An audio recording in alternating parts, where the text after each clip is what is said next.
here, and we look forward to working with the team here to continue our work domestically and extend our reach internationally.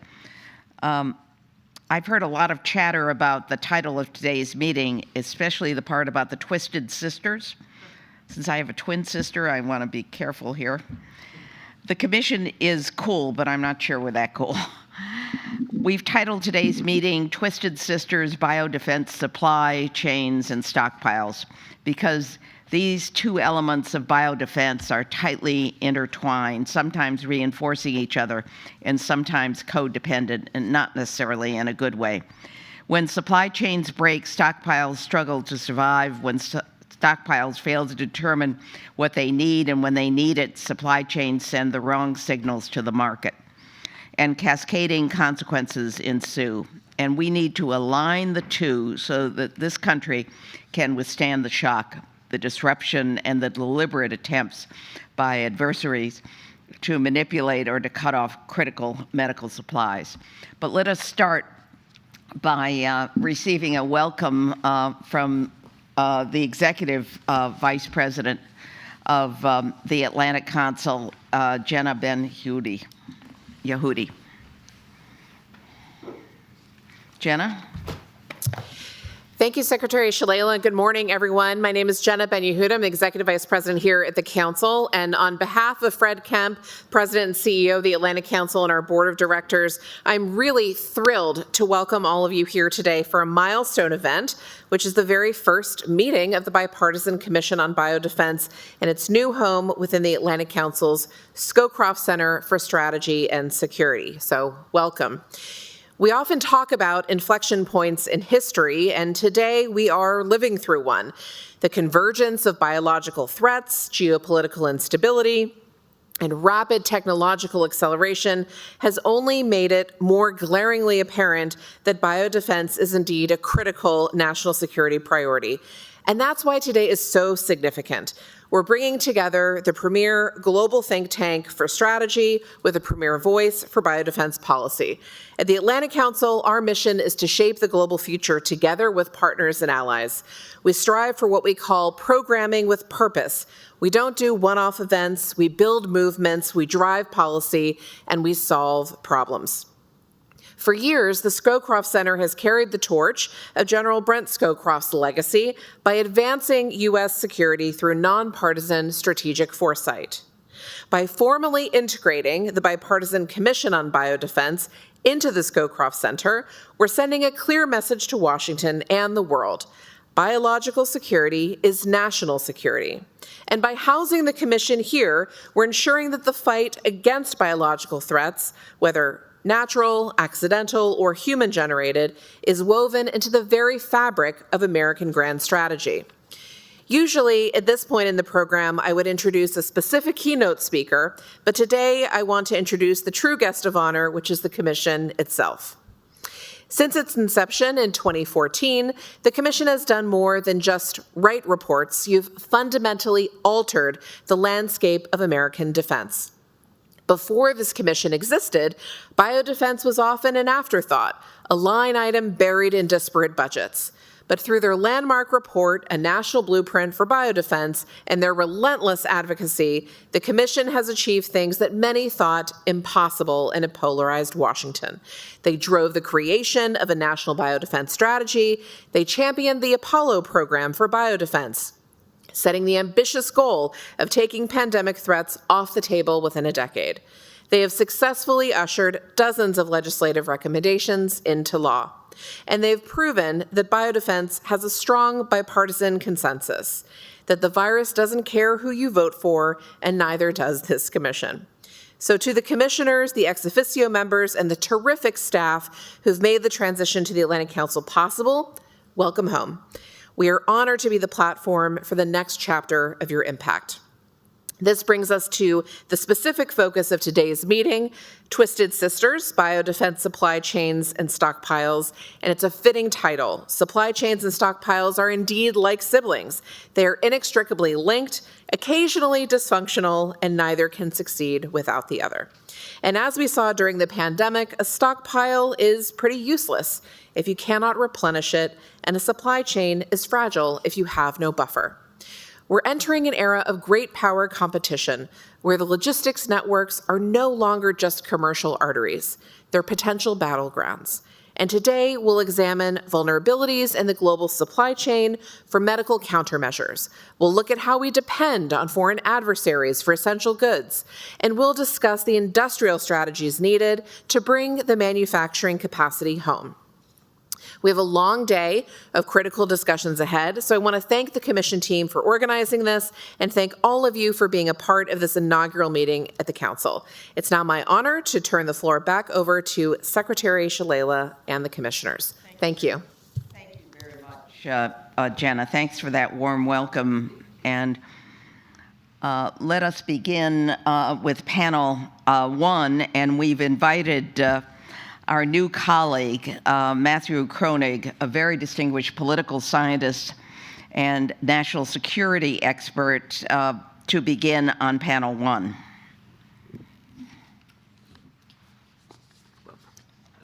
Co-Chair Shalala, Co-Chair Ridge, honorable commissioners, esteemed colleagues, thank you very much for the invitation to be here today and to share my thoughts on this important topic. As was mentioned, my name is Matthew Kroenig. I'm Vice President and Senior Director of the Atlantic Council's Scowcroft Center for Strategy and Security. And let me first just join Jenna in welcoming the Bipartisan Commission on Biodefense to the Atlantic Council. We're really delighted to have you. You're preeminent in your field, and we're honored to have you as part of our team. The partnership places the Commission's critical work on biological threats inside the Scowcroft Center, which is focused on developing sustainable, nonpartisan strategies to address the most important security challenges facing the United States and its allies. And we also honor the legacy of service of General Brent Scowcroft. In the Scowcroft Center, we do work on strategy, alliances, and defense, including resilience against shocks and disruptions. And we have done work in the past on biological challenges, but never in a sustained way. And so, again, so happy that we have the Commission now to be part of our work.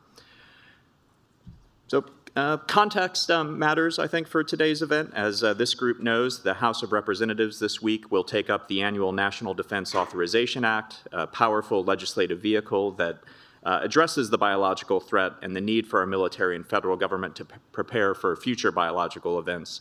And I was very pleased to see this year's bill incorporate recommendations from the Commission from its most recent report, Battle Rattle, which focuses on military biodefense. The bill also addresses international competition in biotechnology and the national security imperative for the United States to take up its own efforts to win that race. And so another piece of context, of course, is last week the Trump administration released its new national security strategy. And while it didn't say much about the bio threat, it said a lot about supply chains and securing supply chains. And I think this is a challenge for biodefense, but also for the global economy. After the end of the Cold War, the United States attempted to cultivate China and others as responsible stakeholders in a rules-based international system. As part of that, we became increasingly economically intertwined. In recent years, however, with the return of great power competition, we've seen the downsides of being too economically intertwined with our adversaries like Russia and China. And so we saw with Russia's invasion of Ukraine the need to essentially decouple from the Russian economy almost overnight. And so now I think we're more carefully thinking about de-risking and securing supply chains with other adversaries like China. So this is in a lot of areas, critical minerals, but also in biodefense. You know, raising key questions like who controls the pharmaceutical and medical supply chains we depend on in crisis. How resilient is our industrial and health base if adversaries decide to exploit these dependencies? And will we approach allies as true partners in managing biological risk or treat them as competitors to be pressured? I've done a lot of research on strategic competition with Russia and China. And as we saw during COVID-19, health crises can destabilize the international system, weaponize interdependence, and accelerate strategic rivalry. So biological threats are not just health problems, but parts of great power rivalry and U.S. national security strategy. As I mentioned, the Scowcroft Center has done work in this area in the past. During COVID, we authored a global strategy for shaping the post-COVID-19 world, and we argued that the United States could use the crisis to kind of build back better and preserve an open rules-based system, and that we really should think about the interlinkages between health, the economy, governance, and defense that needs to be coordinated and integrated. So today's discussion on supply chains and stockpiles is a practical application of that argument. If we cannot secure the basic medical goods our society needs, our broader geopolitical strategy will fail. So the landscape we face today makes clear that biodefense will be a recurring feature of national security, not a one-off crisis. Supply chains are recognized as strategic terrain where states seek leverage over critical goods, from antibiotics to PPE and diagnostics. Economic and trade power are used as tools of coercion and deterrence, including over pharmaceuticals, where U.S. dependence on Chinese-linked inputs poses growing risk. Alliances and partnerships across the Atlantic into the Indo-Pacific are being tested by information operations, coercive diplomacy, and competing visions of international order, all of which complicate cooperation on biological threats. Within that context, we're seeing a rise in asymmetric warfare where biological threats are becoming tools of leverage. They offer a form of asymmetric warfare, cheap, deniable, capable of targeting civilians, infrastructure, and military readiness all at once. Just weeks ago, we saw Indian authorities foil a ricin-related terror plot with alleged links to Pakistani-based handlers. In a region that many already regard as a nuclear flashpoint, this is a warning that biological and toxin threats can become part of the escalation ladder. In Europe, we've seen Russia use toxins to assassinate dissidents. It's repeatedly used false allegations of U.S. and Ukrainian biological weapons programs to justify aggression. Iran, North Korea, Russia, and China continue to engage in dual-use activities that raise concerns about their compliance with the Biological Weapons Convention. In the event of a major power war with Russia or China, something I think that unfortunately is once again thinkable, there is, of course, the use of biological weapons attack. So that is why today's event is so important. More must be done to secure supply chains and stockpiles necessary for our survival, from PPE to diagnostics to therapeutics, how we can do so in a way that reduces our exposure to geopolitical coercion and strengthen American resilience. So again, I appreciate the Commission's focus on supply chains, and again, I'm delighted to welcome the Commission to the Scowcroft Center and to the Atlantic Council. Thank you again for the opportunity to join your inaugural meeting here at the Atlantic Council, and I very much look forward to the rest of today's discussion. Thank you very much. If we can hold off asking you a couple of questions, let me introduce my co-chair, the very distinguished Governor of Pennsylvania and former Secretary of Homeland Security, Tom Ridge. Well, thank you, Donna. It's a great pleasure for me to join you today from the frozen tundra of northwestern Pennsylvania. Might as well be former governor of Alaska right now, and it's very significant today as we have this first meeting at the Scowcroft Center. I've been a long admirer of the Scowcroft Center and the work that it does, and very grateful that we're able to find a way to collaborate our efforts, and very grateful to Fred Kemp and his team for making this possible. And for your leadership, Donna, thank you. Thank you. I made some notes here. I do have one question I'd like to inquire about, Sure. if you don't mind.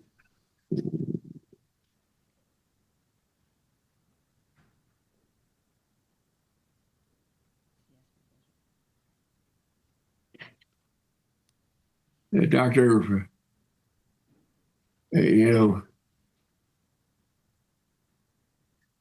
ahead, Tom. this is a rather unique group of public servants that have been participating in this Bipartisan Commission on Biodefense. From your perspective, do our allies in Europe view the threat of biological warfare as seriously?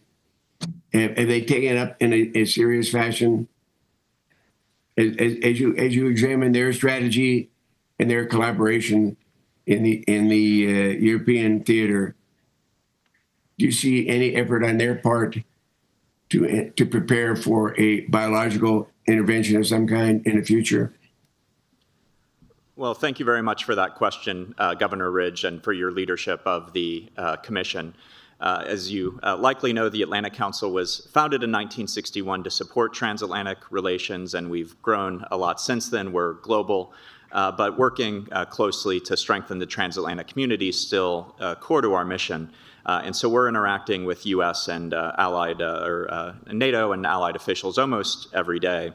I think they do see the threat from biological weapons, and they are taking steps to prepare. One body of work we've done in the past, we had some work sponsored by the State Department where we ran workshops on CBRN threats in Europe. And so on the ground there, working with officials, journalists, and others.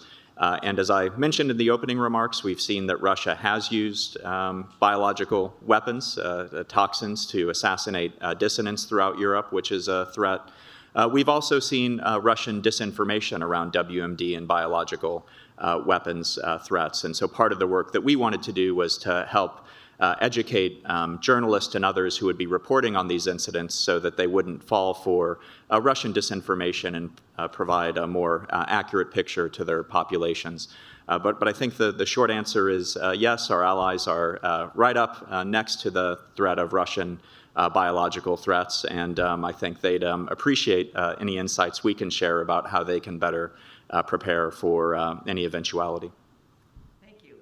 Before I go to the other commissioners to see if they have any questions, let me make sure that I introduce our newest commissioner, Congresswoman Anna Eshoo, who has represented California's Silicon Valley, including Stanford University, for 32 years. She's known for her expertise on technology and health and energy and her bipartisan efforts. She co-chaired the Biodefense Caucus with Susan Brooks, so that we have both members now as commissioners, and she was the ranking member of the Subcommittee on Health in Energy and Commerce, a very distinguished member, former member of Congress, and we're delighted to have her joining us. Thank you.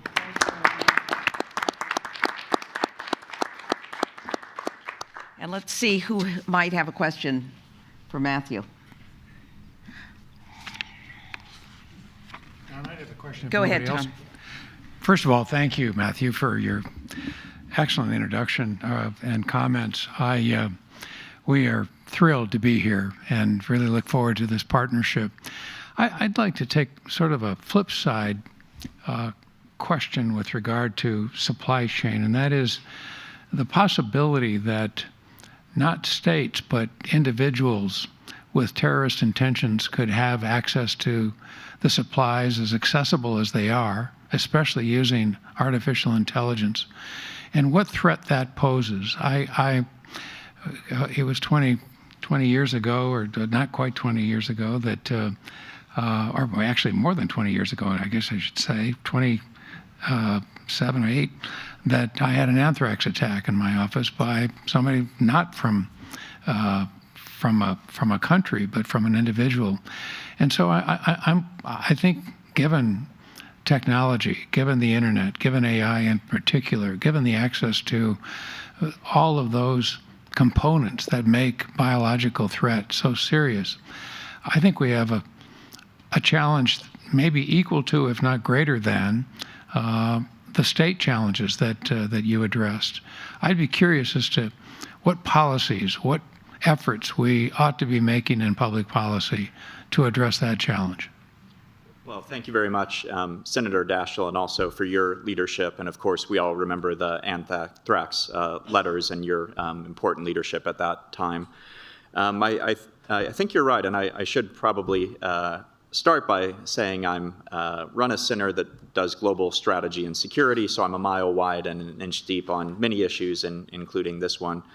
But my initial thought is that you are right, that there is the danger of individuals also tampering with supply chains in ways that could be damaging to U.S. national security and to public health. And I think the dangers that when we have insecure supply chains that route through our adversaries, those dangers are probably amplified. And we see this maybe with fentanyl as an example, where we see essentially collusion between China and drug traffickers in Latin America and Mexico that are interacting in ways that are dangerous to U.S. Public health. So I do think that's one reason why securing supply chains is so important. There is always the possibility of a bad actor in the United States with artificial intelligence or other new technology tampering with things in a way that's dangerous.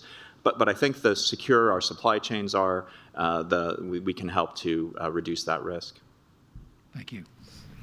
I have a question. Anna? Asha? Dr. Kroenig is now my new boss. You talk a lot about nuclear Believe that. We all work for Asha.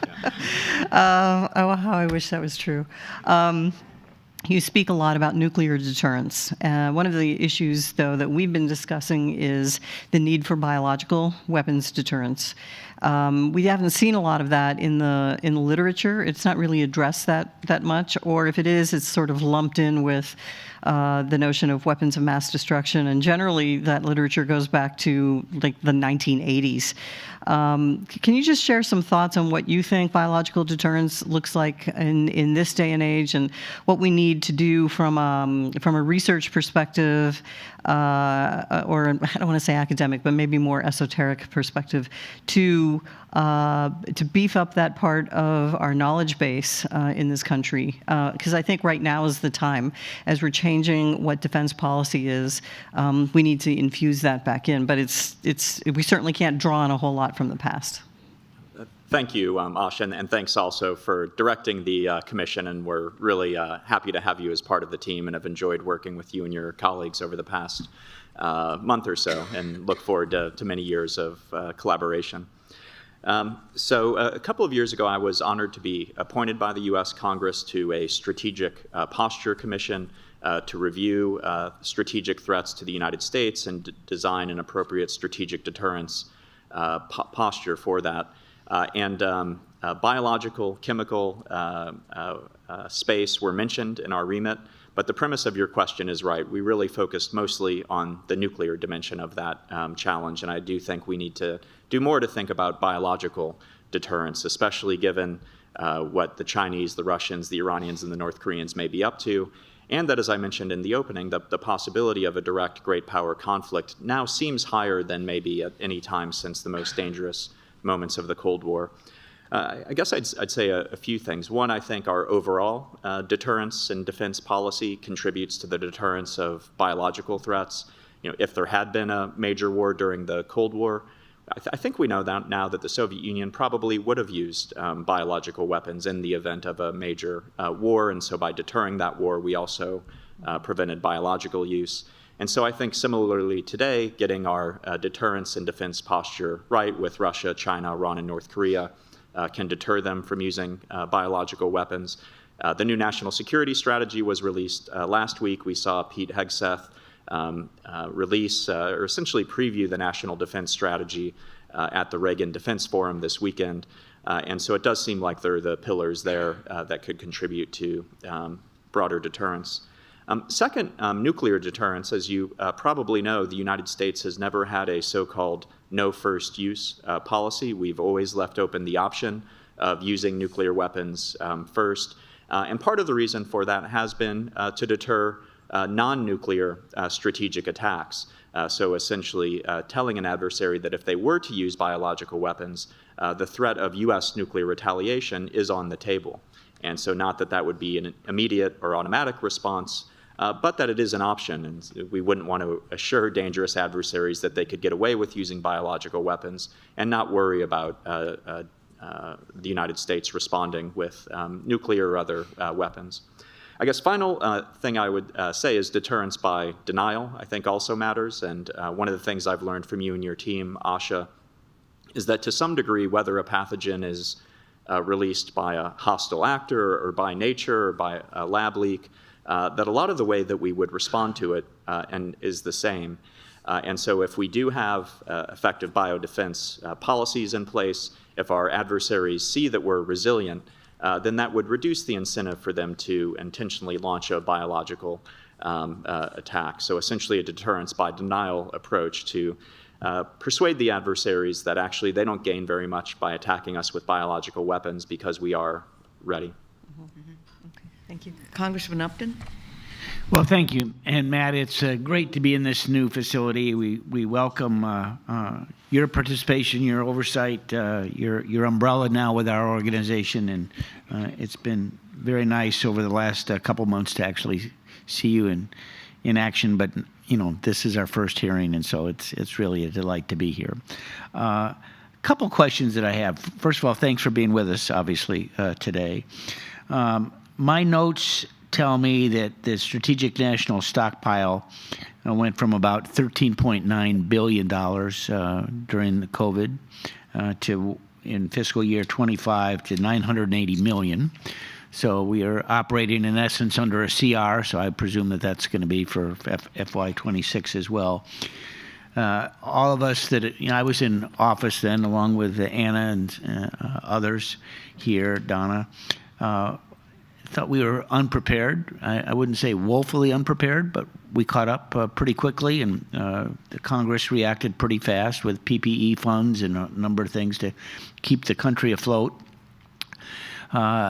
And we relied on China to send masks. I remember I had a corporate citizen in my district actually fly a plane $1 million worth of masks to our local hospitals and some of our facilities, some of their manufacturing facilities around the country, so that the workers would have that safety equipment for them. It seems as though, at least today, that the administration, the current administration, is trying to transfer that through ASPR, transfer those PPE assets today to state and locals, and away from the federal government, away from the federal stockpiling. And so maybe that's one of the reasons why we've seen a dramatic decrease in funding to restore those that supply. I'm not sure what the Congress is doing as it relates to the status of the current supply stockpile, but I'm interested to get your thoughts on that, as well as what are other countries doing, particularly now that we're with the Atlantic Council. What has your experience been with your counterparts overseas, particularly in the European Union and in other places, in terms of where are they on stockpile if something happens again? I mean, we're seeing the influx of bird flu, maybe a resurgence, modified version of COVID now, and who knows where that might take us. But where are we today as it relates to what the future might be, and not only in this country, but what other countries might be doing as well, knowing that everybody's screaming for assets? Well, thanks very much, Congressman, for the question. And on overall resources and on the supply, there are probably other people who will be speaking later today who can get into the status of the supply and the shift towards state and local. But on overall resources, and again, thinking about global geopolitics, it's notable to me that during the Cold War, the United States spent an average of 6 or 7% of our GDP on defense.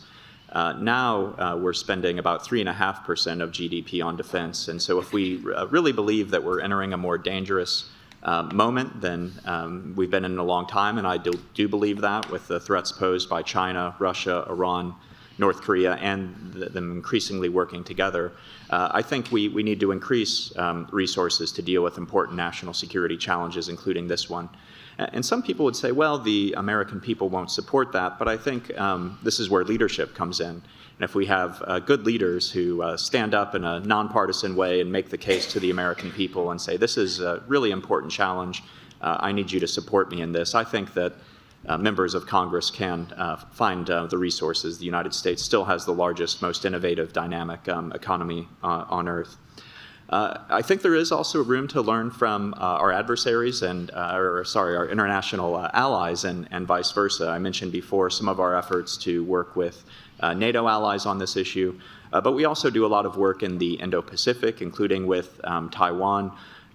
We just had a delegation that returned from Taiwan a few weeks ago, and they've had to deal with challenges. In some ways, some of our Asian allies may be ahead of us when it comes, because they've experienced things like bird flu that, fortunately we were spared from. So I hope this is something that we can do together, is more international work, learn from our allies, and also share some of our lessons learned. Thank you. Good morning. Matthew, very good to see you. Thank you for being here. And let me just echo what Fred said about how thrilled we are to be part of your center and to be working with you, both because your tremendous team that you bring and your tremendous reputation, but also because I think, as Donna said early on, it takes the bio threat and puts it in the landscape, the strategic landscape that you focus on day in and day out. So in that vein, I guess my question would be, just to go very high level, as you know, one of the animating purposes of setting up this commission was just to ring an alarm bell that the bio threat is real. It's going to come home to roost. And obviously, since the establishment of the commission, we've seen COVID-19. And the country and decision makers need to pay attention to it. So once again, at a very high level, do you have a suggestion for purposes of like a strategic approach to raise the concern level about this particular threat in the context of all the other strategic threats that is your sort of the area of your day-to-day existence? Well, thank you very much, Secretary Weinstein, and as I mentioned, we're really happy to have you all here with us. So I have done a lot of work, as I mentioned, on weapons of mass destruction and nuclear weapons.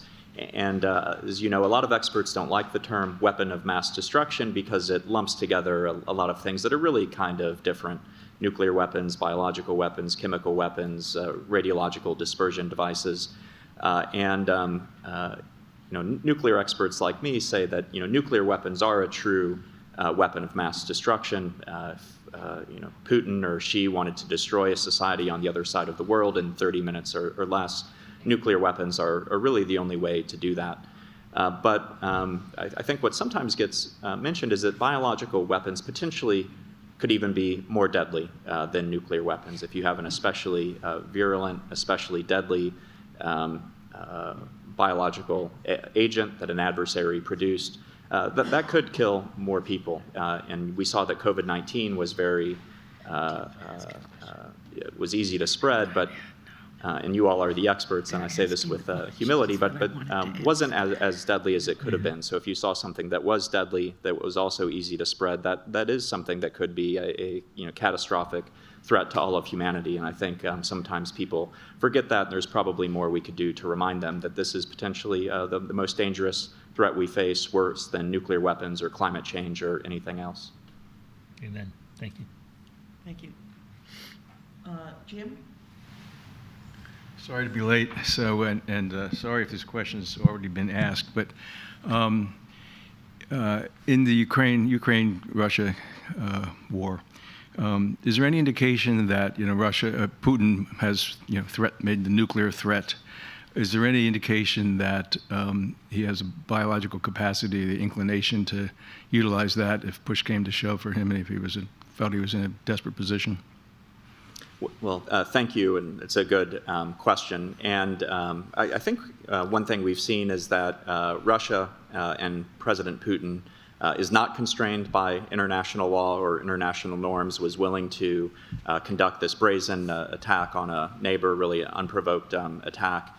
And then the Biden administration says there was a moment in October of 2022 where they think Putin was very close to using nuclear weapons. They've publicly said since 50-50 chance. And I think we also know, as I said in my opening remarks, that Russia probably is engaged in dual use activity and probably could, already has used biological agents in assassinations, so probably could produce biological weapons.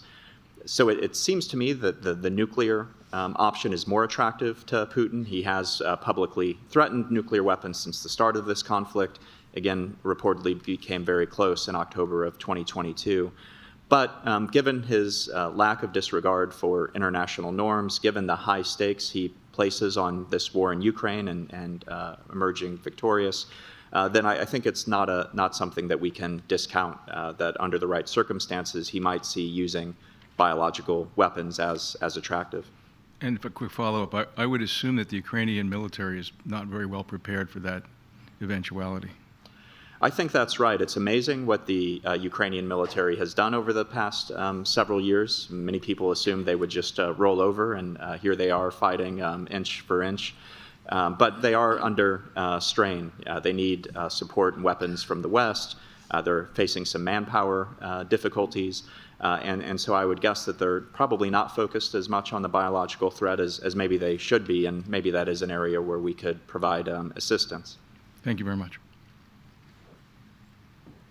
Thank you. Other questions? Tom? Anyone? Let me thank you for an excellent, Anna, oh. Who? Okay, let me ask the ex officios. Do you have questions? Just one point. Scooter? Your excellent answer on BW deterrence. Is that microphone on, Scooter? I Maybe can't get a tell. little closer to it. In response to your answer on BW, thanks for the instruction. Deterrence, thank you.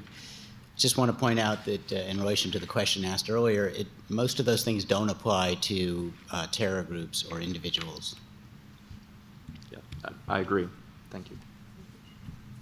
Matt, since we have a few minutes, can you just talk a little bit about how you see the commission fitting in with the rest of the Scowcroft Center and what your vision is as we've come over here? Well, sure. And so the Atlantic Council was founded in 1961 by Dean Acheson, Dean Rusk, Mary Pillsbury Lord, Christian Herter, people who were really present at the creation of the post-World War II U.S.-led order. So we're one of the oldest nonpartisan think tanks in Washington, and now also one of the largest. We've grown a lot over the years, 300 full-time staff, 16 centers covering every major regional and functional area. And truly nonpartisan, like you all are, Republicans and Democrats, and we want to be relevant no matter who's in office. We've been relevant and had access and influence with every administration since Kennedy, and we don't want that to change. And so we've done a lot of good work in a lot of areas: transatlantic security, nuclear deterrence, and as I mentioned, we've done some intermittent work on the bio threat, but not enough, and it is so important, as I indicated before, really one of the few catastrophic threats that we face. And so having the opportunity to essentially join forces with the preeminent organization in Washington and in the world working on biodefense is such an exciting opportunity for us. And so I think the first thing we want to do is to not impede your success, having you continue to do the terrific work you've been doing, having real-world impact, which is something the Atlantic Council is always focused on as well, and so is, again, delighted to see you get your recommendation into the new defense bill. So we'd love to continue to have that policy impact with you. Also shape the public debate, which is important, and I think those things are related. If you're having impact on public policy, the press turn to you as an authority. And vice versa, if you're shaping the public debate in the press and elsewhere, I think policymakers come to you for your advice. And so that would be first, just continuing the tremendous success you've had. I do think there are opportunities for us to do new things together, given our international connections. As was mentioned before, I could imagine doing more internationally with allies in Europe and in the Indo-Pacific. And then I'm also very excited to learn from you all. And just one physical manifestation of this now is the hearing style setup. First time we've done this at the Atlantic Council, but I think is a powerful setup, maybe a way that we can run our events in the future.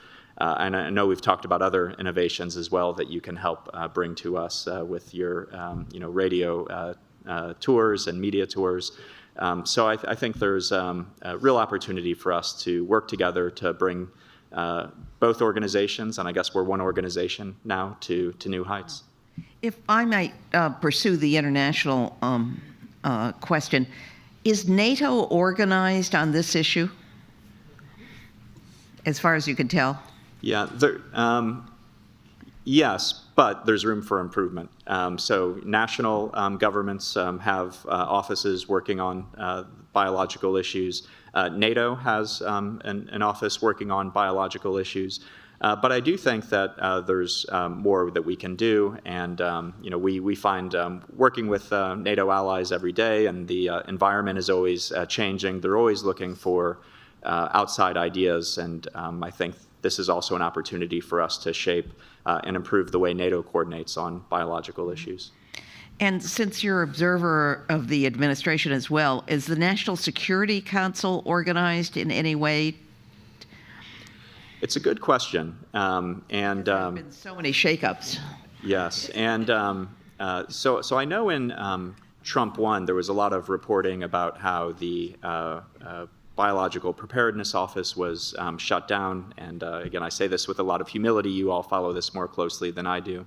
But a colleague of mine was the senior director for WMD at the NSC, and he said that the office wasn't really shut down. It was merged within his directorate. I know there is a directorate for WMD at the NSC, so I would hope that they're paying attention to the biological threat, but I don't know. It's something we should look into. Mm-hmm.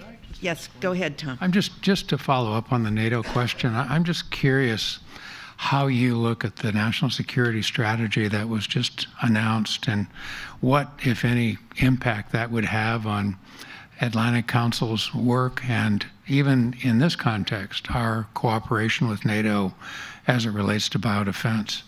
Yes, well, and it's a good question. And in fact, later today, the Atlantic Council is doing another public event on the national security strategy. And so I'd encourage people to tune into that if they're interested. My take is that the NSS had some good points about Europe, that 1990, it was 25% of global GDP. Now it's only 14% of global GDP. And so Europe does have some competitiveness problems, and a strong Europe is obviously good for Europe, but also good for the United States and transatlantic security. So I think to some degree giving our allies some tough love and saying, hey, we need you to be strong makes sense. I do think, though, that the language was overly harsh and overly critical. It's not the way I would have delivered the message. And I have talked to European allies since, and one ambassador here in Washington said, this seems to be a repeated message now, and so as a European official, it would be irresponsible for me to assume that the United States is just always going to be there for us. We do need to think about taking matters into our own hands. Yet I guess I'm an optimist at heart. I think the transatlantic alliance has been through a lot of challenges in the past, from the Suez crisis, the Iraq war, and I think this is something that we can get through together as well. Thank you. Thank you. Thank you very much. And thank you for being such a good initial colleague. We look forward to working with you. Thank you. We'll assemble panel 2. And I think, Ken, you've got panel 2? Yes, I think that's neat. Thanks very much, Matthew. I don't know whether people are here. We have Ed here, and Melanie, and Nazak. No. Everybody here?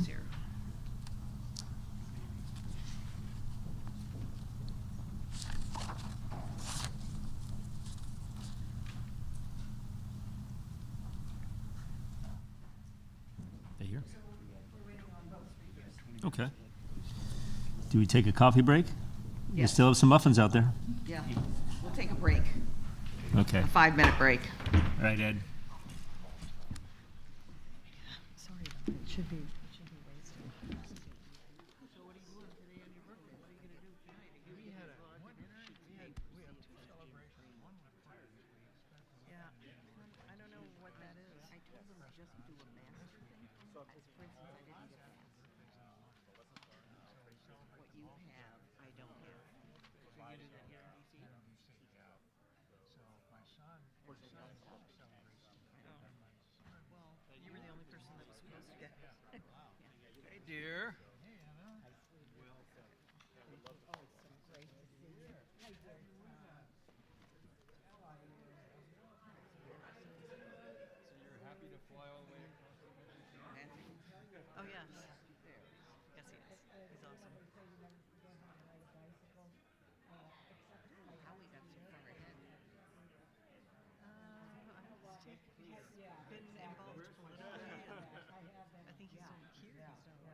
I'll yield to my colleague, Ken.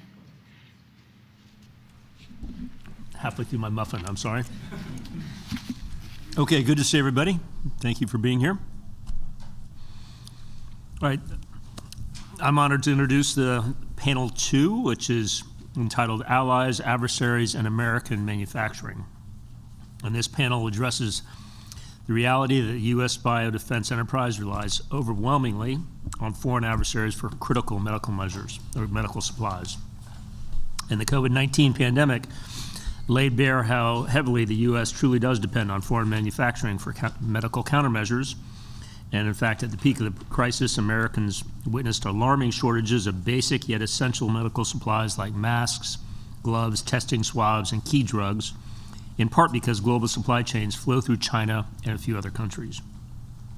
As Dr. Hart has warned, China's control over the global supply of active pharmaceutical ingredients and their precursors could function as a, quote, nuclear option in trade negotiations.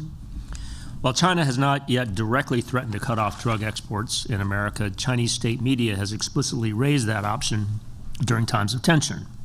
And in response, the U.S. government has been approaching trade policy in tandem with national security policy. In April this year, the Department of Commerce initiated national security investigations into the import of pharmaceuticals and semiconductors pursuant to Section 232 of the Trade Expansion Act, which authorizes the Department of Commerce to investigate the national security implications of imported products. Solutions emerging from those investigations, such as tariffs, quotas, or other trade measures, could represent a fundamental shift in U.S. industrial policy for medicine. In addition, this geopolitical threat is escalating beyond physical supply chains to include the exploitation and strategic use of biological data. China is heavily pushing to acquire American healthcare, genomics, and agricultural data in what some are referring to as a biological space race, a threat which represents a new frontier in biological warfare. To discuss these issues, we have a blue chip panel of 3 experts, including the following: the Honorable Nazak Nikakhtar, who is a partner at Wiley, Rein, LLP. She's the former Assistant Secretary for Industry and Analysis at the International Trade Administration and the former Undersecretary for Industry and Security at the Bureau of Industry and Security within the Commerce Department. Melanie Hart is the Senior Director of the Global China Hub at the Atlantic Council. I'm sorry. Is the Senior Director of the Global China Hub at the Atlantic Council and the former advisor for China in the Office of the Undersecretary for Economic Growth, Energy, and the Environment within the State Department. And Ed Yu is the founder and principal of EHY Consulting and former supervisory special agent at the FBI, also a longtime supporter of the commission, and we appreciate his being here to share his expertise as we appreciate the other panel members. So with that, start with you, if we may. Just go from the right to the left to with the Nazak. Yes, thank you, and thank you for holding this really important discussion. For purposes of what I'm going to talk about, when I refer to active pharmaceutical ingredients and then the pharmaceuticals generally, I'm going to refer to small molecule drugs. The U.S. industry on large molecule biologics is actually pretty healthy. We represent, more than 50% of the world's large molecule drug production, and that share, as the global growth in that sector is growing, the America's share is growing significantly too. But on the small molecule drugs, active pharmaceutical ingredients and their precursor chemicals, obviously we know are essential to the health and welfare of the American people. APIs are the basic building blocks of all medication used to treat every American, and therefore critical to U.S. national security and the prosperity of Americans and the American economy. It's therefore imperative that the United States build and maintain a resilient manufacturing supply chain for the small molecule drugs, API, the precursors, and the pharmacological products which contain them. The United States currently produces some medication, and American companies maintain the intellectual property to manufacture a broad range of API and precursor chemicals. Yet market manipulation, cartel price-fixing behavior, and other predatory economic practices by China, namely but other countries as well, have eroded the pharmaceutical manufacturing base in the United States over the past 30 years. A single foreign country, China, virtually holds all of the precursor chemical manufacturing capacity globally, and 2 foreign countries control the vast majority of the contracted manufacturing organizations that make these APIs for our medication supply chain. These countries are not in close proximity to the United States and often act in ways that undermine U.S. economic and national security interests. Thus, the United States' continued reliance on these countries and their supply chains pose a direct threat to the United States. The current status necessitates immediate action under the Section 232 of the Trade Expansion Act to limit imports of the small molecule drugs, of their APIs, of the precursor chemicals, and their derivative products, and the derivative products, which are the pharmaceutical drugs that contain them, because of the impact on national security. I want to talk about some recommendations that are really low-hanging fruit, but the U.S. government really needs to get its act. If we're going to do this, we really need to get our act together. First, the Federal Drug Administration has a list of sort of the drugs that we need in the APIs. There's absolutely no reason why, when I first started my job in the U.S. government, my job was to survey the domestic biologics industry. It was the first thing I ever did in the U.S. government. These DPA, we issued surveys to 3,000 companies. The U.S. government can, and that was 25 plus years ago, the U.S. government can now issue these Defense Production Act surveys, compulsory survey authority. Companies must respond to figure out, to chemical companies, to pharmaceutical companies, what we have in the United States that's in close proximity to determine what can you produce now, what can you produce in a time of crisis, what is the lead time, and how much money will it take? So we actually have a concrete list of what we need to solve for, rather than just running around like chicken with our head cut off, not knowing what we're doing. My next recommendation is that to the extent that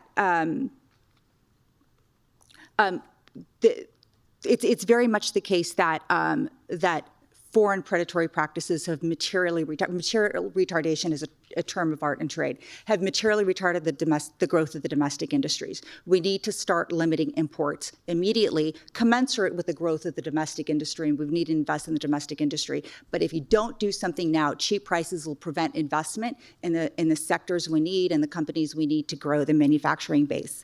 Another recommendation is that all imported medication into the United States should have on the label the full supply chain, where every API comes from, where every API precursor comes from, so consumers can exercise their choice to buy the drugs that they need. We need to really think about outside the U.S. government, third-party regulators who will be working on behalf of the U.S. government to help do some of the testing and the certification we need so the FDA doesn't have such a huge backlog. We need to, as costs increase, this is my final recommendation, as costs increase, as we put import restrictions in place and the domestic industry grows, we really need to use something similar to food stamps, like vouchers for low-income communities. We're going to be collecting tariff. Provide some of those to the low-income communities, hospitals, et cetera, like food stamps, like vouchers, so they can have access to affordable medicine while we get to an equilibrium and our industries can scale and bring costs down. Thank you. Okay, thank you very much. Melanie, would you like to go? Sure. Looks like Ed's passing to you. Yeah. So I'll make 3 key points this morning to start us off. First, U.S.-China pharmaceutical supply chains are the inverse of most of our tech relationships with China, and most inverse of other sectors, in that the low-tech side, sourcing ingredients and APIs and final products, is our biggest near-term risk. The higher-tech side, partnering with China on drug development, is less existential at present, but also something where we need to be focusing our attention. On the lower tech side, China makes drug components and end products cheaper than most other suppliers, so we've become heavily dependent on China for multiple drugs.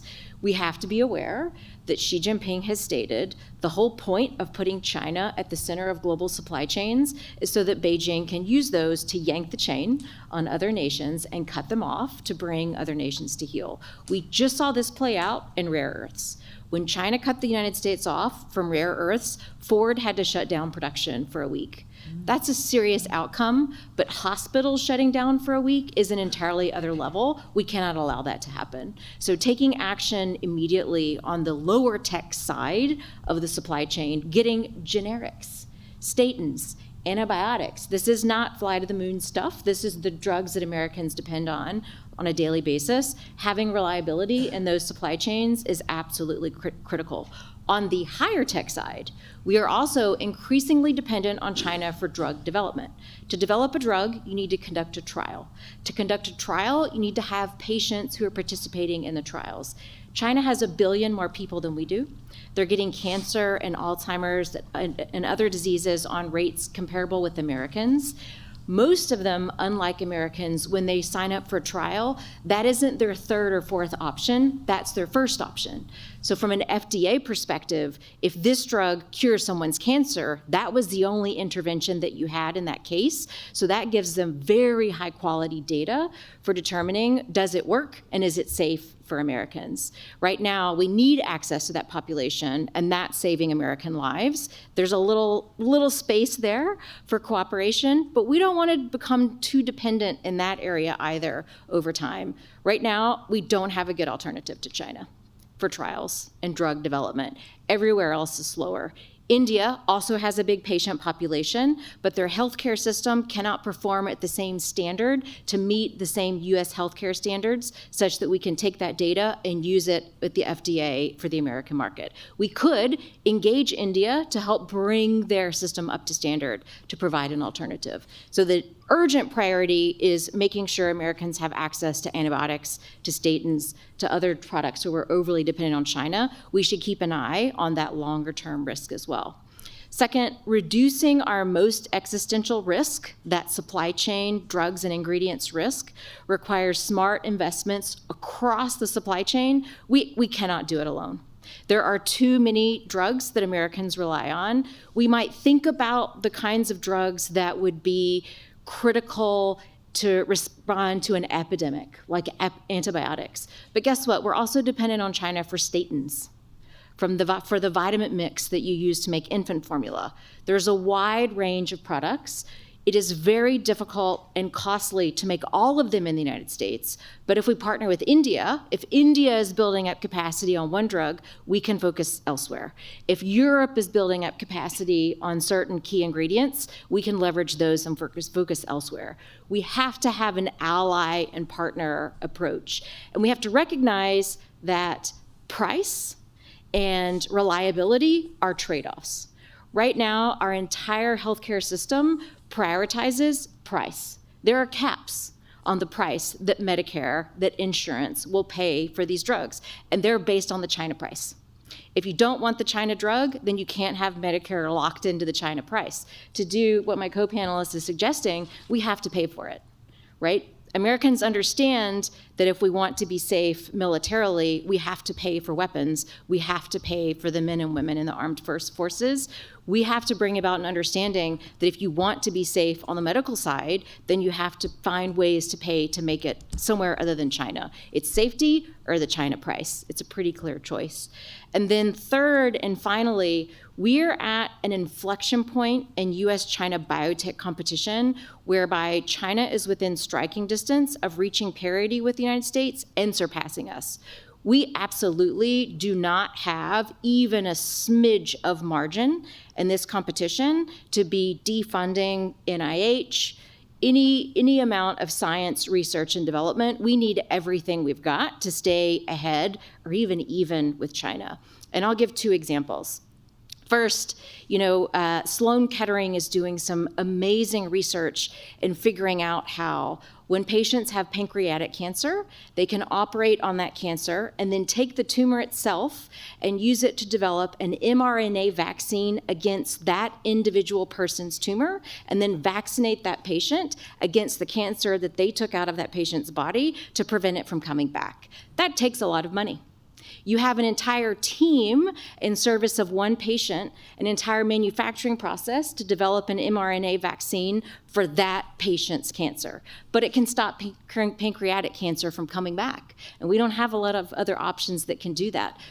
That's not a really marketable solution right now. That costs quite a lot of money on the front end to get to the point where we can make that at scale much cheaper, where it can be deployed across the United States. That's why we need federal science funding. If we don't do it, China will do it, and we will all be flying to China to get cancer treatment. And guess what? Beijing decides who gets a visa and who doesn't.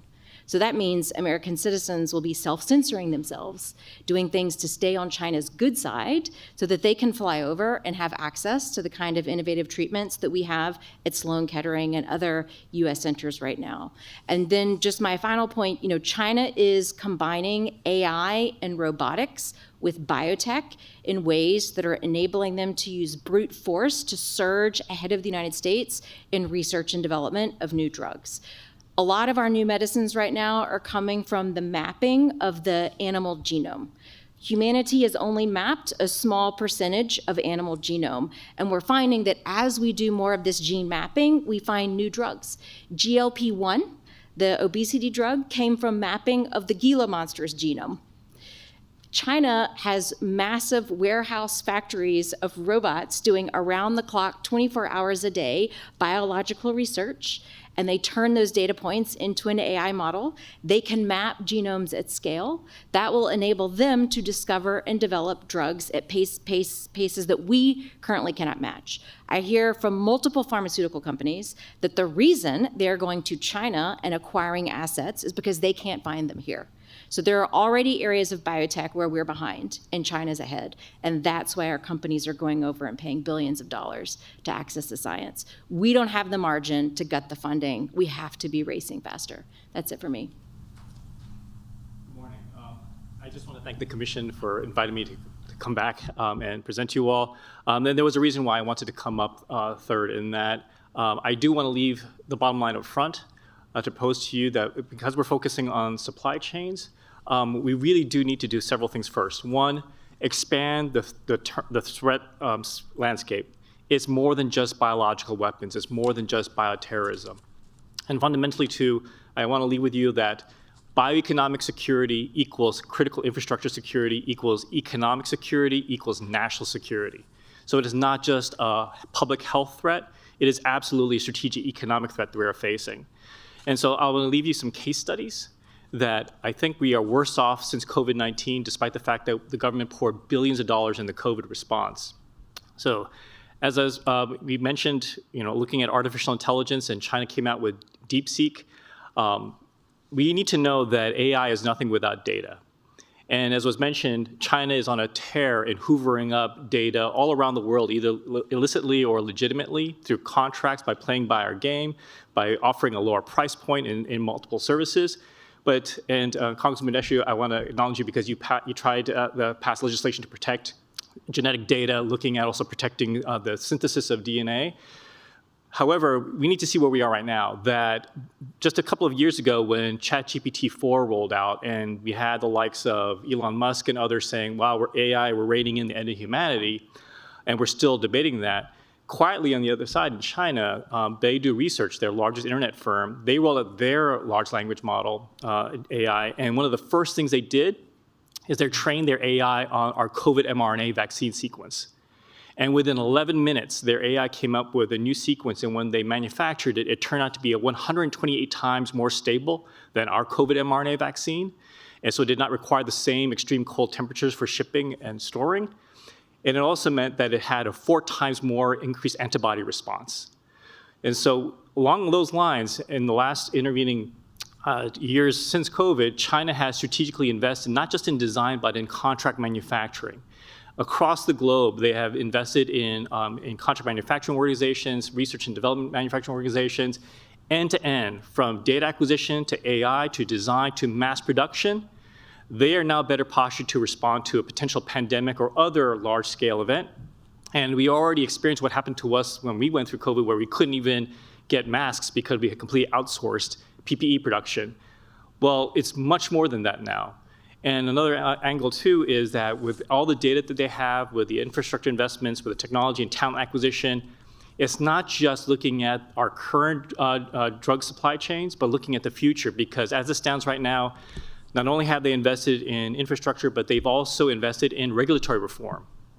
They have completely aligned themselves with the International Council for Harmonization for Chemicals, Medicines, and Clinical Trials. They have streamlined their own Chinese FDA review process from 60 days to 30 days, so it's aligned with our FDA. And what this is translated into is, as we speak right now, there are more CAR T cell therapy clinical trials being sponsored by China than anybody else in the world. And they're not doing it just in China, they're doing it here. They're doing it abroad because they are playing by the rules. And so if you think about it, we cannot make antibiotics now to save ourselves and completely outsource it to China. As was mentioned, most of our generics come from China. Most of the active pharmaceutical ingredients come from China or India. But play it out. If we are now also looking at not just chemical-based therapeutics, but now cell-based therapeutic, which is the holy grail for personal treatments, for precision medicine, and they own that high ground, that's everything. And so it's not just about supply chain dependencies, it's critical infrastructure strategic advantage, but also, theoretically speaking, we went through so much effort to protect ourselves, but it's not just playing defense. I firmly believe that we are amidst of a global biotechnology space race. You do not win a space race by playing defense all the time. You do not play it by using export control or CFIUS all the time. It is making strategic investments, is doing better analysis on what constitutes a biological threat risk. It doesn't help in the interim that, despite the fact, Senator, that the anthrax mailings, and because of the 9/11 Commission, Dumney Commission, that was the genesis for the FBI's Weapons of Mass Destruction Directive, which I dedicated 15 years of my FBI career to, that has since been folded. We closed the Department of Homeland Security Center for Weapons of Mass Destruction, countering WMD. OD and I shuttered the Center for Counterproliferation and Biosecurity. So the part of the government that would address biological threats has been curtailed. The thin blue line now is basically, before retiring, I was part of the FBI's National Counterterrorism Task Force, which was an interagency effort to address issues like we're discussing today. We still have a few weapons of mass destruction coordinators at the FBI field office level, but that thin blue line is getting even thinner. But we also really need to understand what is China's strategic realm, because the tagline, the punchline that I use is that it's not the bioweapon. It's that because of our short-sightedness, we're going to wake up one day and realize we've just become healthcare crack addicts and China's become our pusher. And the nightmare scenario is that what happens if the shining examples of biotech advances is not coming from Silicon Valley or Cambridge, Massachusetts, it's coming from Shanghai and Shenzhen. And what does that look like for us strategically? What does that look like for economically? What does that look like for us from a national security perspective? And I'm happy to go into further in depth, but I welcome any questions and comments you might have. Okay, well, I'm always on the lookout for good phraseology that really captures the essence of a point. And healthcare, we are healthcare crack addicts and China is the pusher. That ranks pretty high up there. That's a good expression, so I'll keep that one. If you don't mind, I'll steal it for myself. So let me start with you, if I could, Ed. You mentioned China's data acquisition efforts. And just in your current role, but also in your former role as an FBI agent in this space, what are some of the efforts that you've seen China undertake, whether it's trade secret theft, economic espionage, and the like, that has targeted data that they want in order to build up their bio capabilities?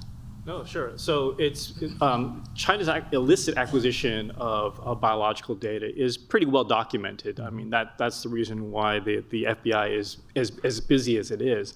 But what I do want to focus on is what's happening in plain view, but we're just not paying attention to it.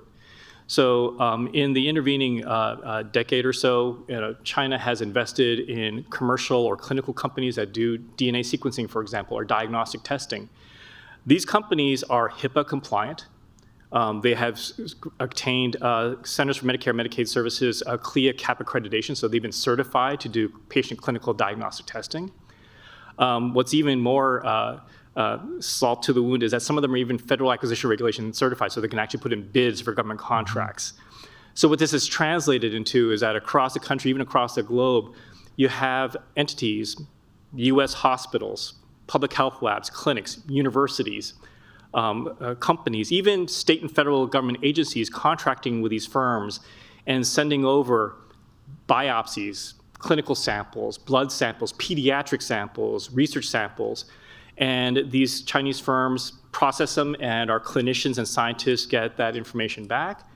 But at the end of the day, these very same companies, because they are Chinese, they are subject to China's national security laws, which requires them to be able to provide the data if the Chinese government determines that there's a national security need. So unfortunately, a lot of our companies, even if you think about from a hospital standpoint, they just don't know any better. They are not privy to the same national security risks that we all are, unfortunately, painfully aware of.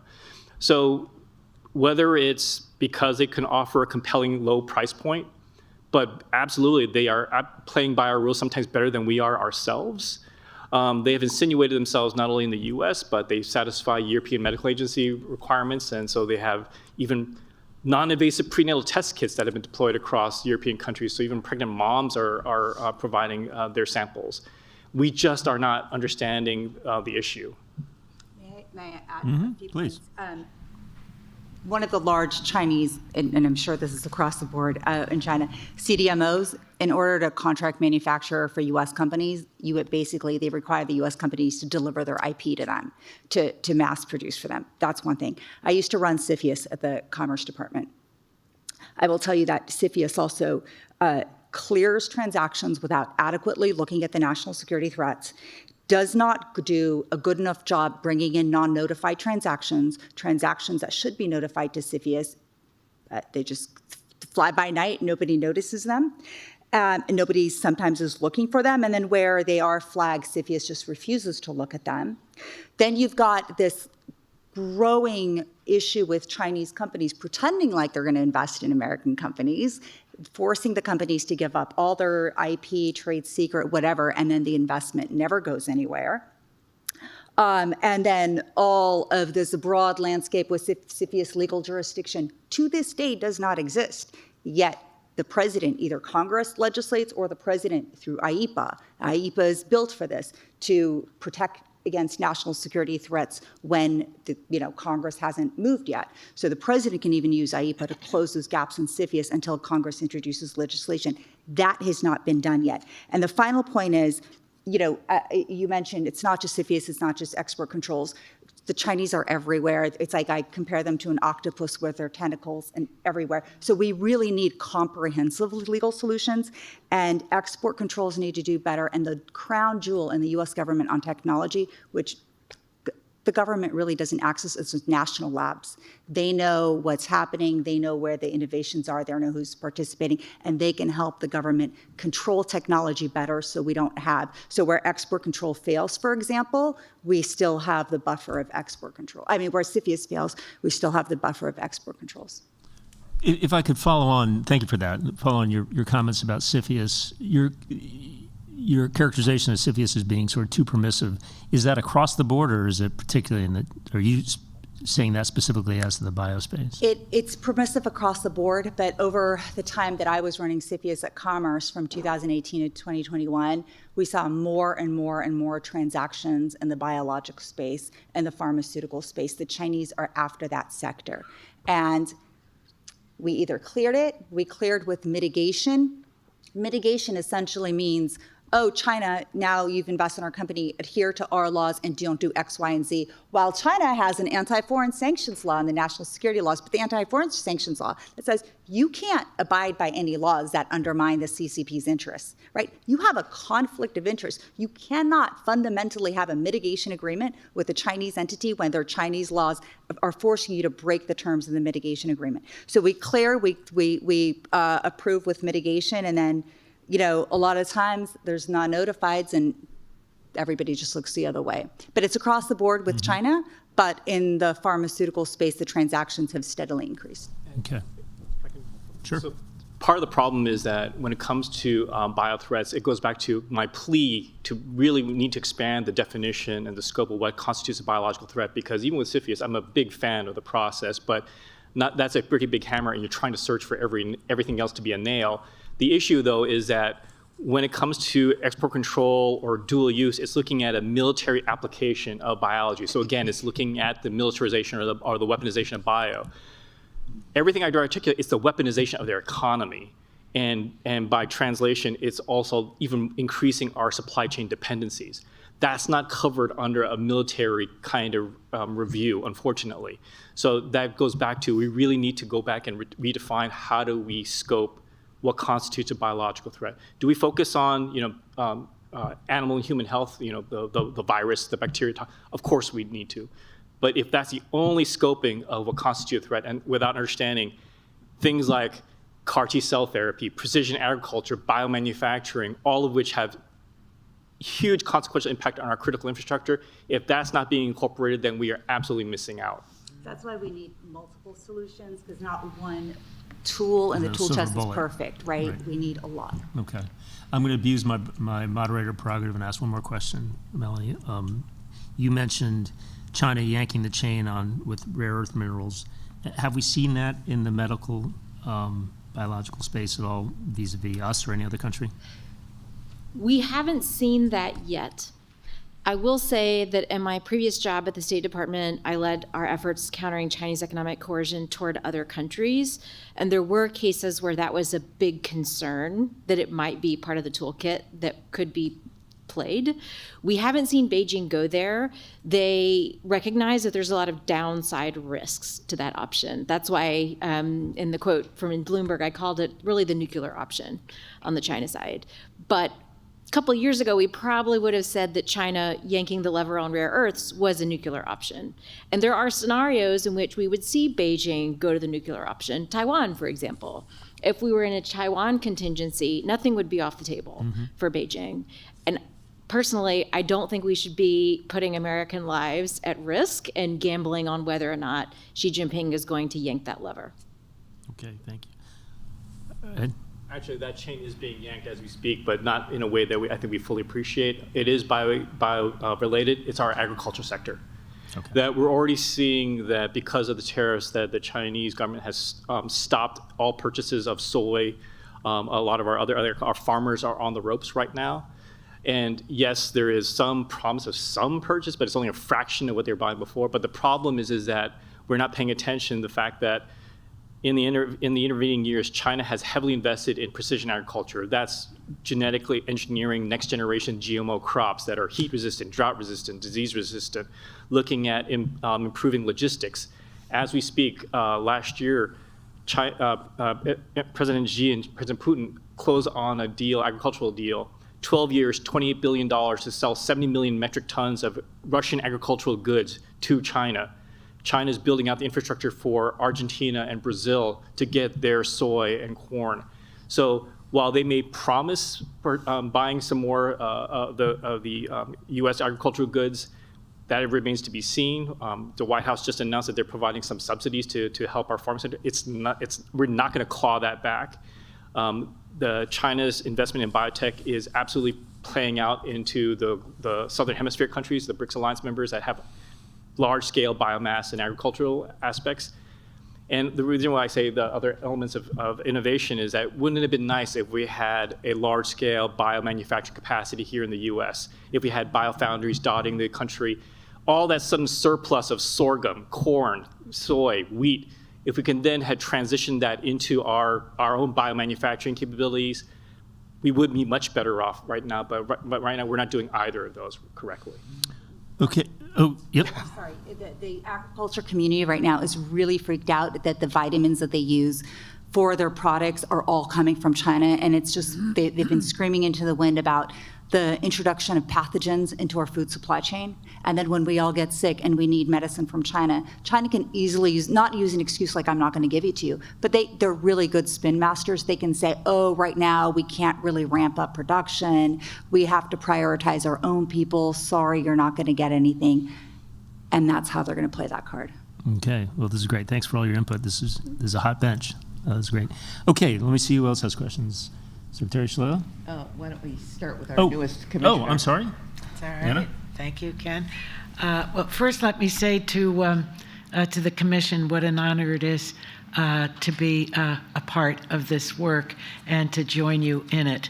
To the audience that's here today, I have worked with each person, I think, that is a part of this commission, and it is kind of a celebration of old Energy and Commerce Committee members, but really an honor to be here. And I thank the Atlantic Council for placing the commission under their considerable umbrella, and to each one of you that have testified today, thank you for this highly instructive testimony that you've given to us.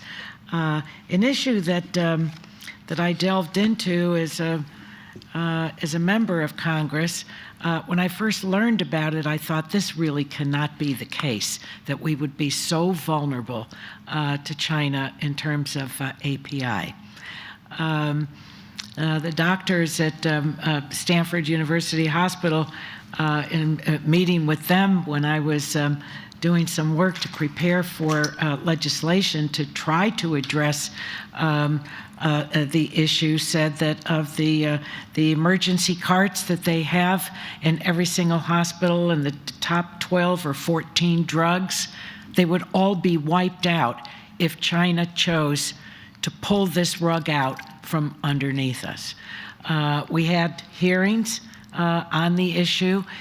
It was an issue that every single member of Congress, it didn't matter where they were on the political, ideological spectrum, we were not aware of it at all, not even as a member of the House Intelligence Committee, was never made aware of it, which I still think is really quite startling, because this is a real threat to our country. So now you've enlarged on that and spoken about the challenges, the huge challenges we have with China on this. Why is it that there is not a developing American market for active pharmaceutical ingredients? What is it that is hindering us? Is it a lack of good government policy? Is it policy that's not attracting investment? Is it too easy to just depend on this and say China's never going to exercise, pulling the rug out from it? If they do, how long would we last without API? How long would we last? A month? 6 weeks? Less than that? So, whomever would like to address my I can start on the sort of questions. trade. So I've been a trade supply chain lawyer for 25 years, and this notion of material retardation, right? When low global prices actually prevent market entry, right? Or Rosemary Gibson has in her book China RX, she's talked about sort of the penicillin example, where in 2004 we had production, the Chinese crashed global market, competitors left the industry, and then it just gained monopoly, right? That's essentially what China does. It crashes global prices, everybody gets out of the market. That's not a non-market economy like China. And in trade, we have a actually happened? Yeah, that actually happened in 2004. That's essentially, having covered like virtually every sector, that's really China's playbook. They will crash global prices so that competitors leave and then they grab monopoly. And in the trade world, we call that material retardation when you actually can't re-enter the market or you can't enter the market to begin with because the prices are so low. And so what we have decades of evidence on the US government, how the government has solved for that, is that it's introduced tariffs on imports to kind of create a level playing field so that now there is financial incentive for market entrance. Are there tariffs on APIs? Not yet, because we are waiting for the Section 232 investigation. And from what the president has said publicly is that he's just going to exclude generics. Oh my gosh, that's where we need the focus on. And the tariffs don't have to be 100% overnight. They can, the president can tomorrow, this is what I would do, announce a tariff schedule that slowly gives everybody advance warning right now that tariffs are going to be ratcheted up over time. So investors in the industry now sees a path forward and has the ability to invest in domestic capacity. If we need to accelerate domestic build out, the government can use, awards, loans, loan guarantees to help that. But generally, without that, you do see the market grow domestically when the government moves in that direction. Let me just ask a question that follows up with that. Is the administration expected to make their decision before the end of this month? Right? They are supposed to complete the Section 232 investigation report by December 27th. But that they don't need to make the report public immediately, eventually, whenever that happens. And then in first quarter next year, we'll see a sort of a proclamation by the president and something most likely given the way things do. But the president can also defer imposing import restrictions altogether. And the import restrictions actually can be, tariffs, quotas, tariff quotas. They can also be price floors. They can say for China, for India, for whatever countries, you cannot enter these goods for anything less than this price level, right? So there's so many mechanisms that the president can use to level the playing field, but the statute also allows the president 180 days to not take action and try to negotiate his way out of this. So we need immediate action right now to really encourage those domestic investments, and I frankly don't know if we're going to see those measures to level the playing field and whether they're going to be trying to level the playing field for what matters, which is really the generics and some of the small molecule drugs. Okay, Donna? Did maybe Go Dr. ahead. Yu or Dr. Hart want to? Go ahead. So, in many ways, although I bash China because they sort of deserve it, but then at the same time, I'm also very jealous of them because I think they fully recognize the strategic importance of the biotechnology and the bioeconomy. And you just look at, they telegraph what their interests are. So you look at their Healthy China 2050 strategy, their the China Standards 2035, where they're actually looking at developing the future standards in the biotech space. If you influence standards, you influence global markets. And so, and the three areas that they're already focusing on right out the gate is AI, quantum, and biotech. That should tell us something. And I would bet good money, or what's left of my retirement, that their 15th five-year plan, biotechnology is probably going to be in one of the top 5 priorities for them. They understand what's at stake. So the flip side for us is that we need that sort of guidance. I'm very pleased to see that Congress has established the Biotech Caucus. There's some legislation, some of which you were initiated. Hopefully some of that, but it's got to be more than just playing defense and protection. It's also looking at strategic investments. And if I may just kind of give a quick anecdote, that we really need to go beyond just looking at it from a strategic national stockpile, which is incredibly inherently reactive, very expensive. It is kind of stuck in time, but I had the honor of supporting Operation Warp Speed because I was loaned out to Department of Health and Human Services. And at the time, before the mRNA vaccines came out, we were dependent on the Novavax vaccine, and that was dependent on an adjuvant, an additive that triggers the immune response. It's a saponin that came from a very specific source. It's a Brazilian soap bark tree. There was a limited supply, and at the time, there was a lot of political unrest, that there was real concern that what they had collected would actually literally go up in smoke. and that would have been a huge threat to that particular vaccine. There were numerous white papers saying, why we don't use synthetic biology to reprogram basically baker's yeast to make the precursors for this particular additive. And if we did so, we could deputize all the microbreweries in the country and have them scale up production.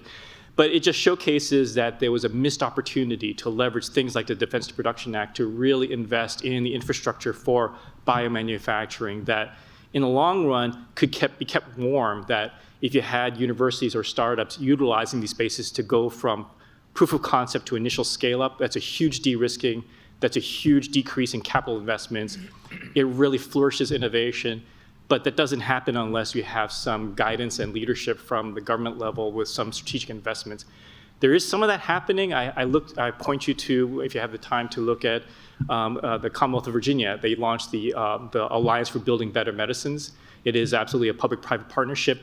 In fact, some of the pharmaceutical companies just recently announced, I think it was $120 million initial investment to look at reshoring medicine production here in the US.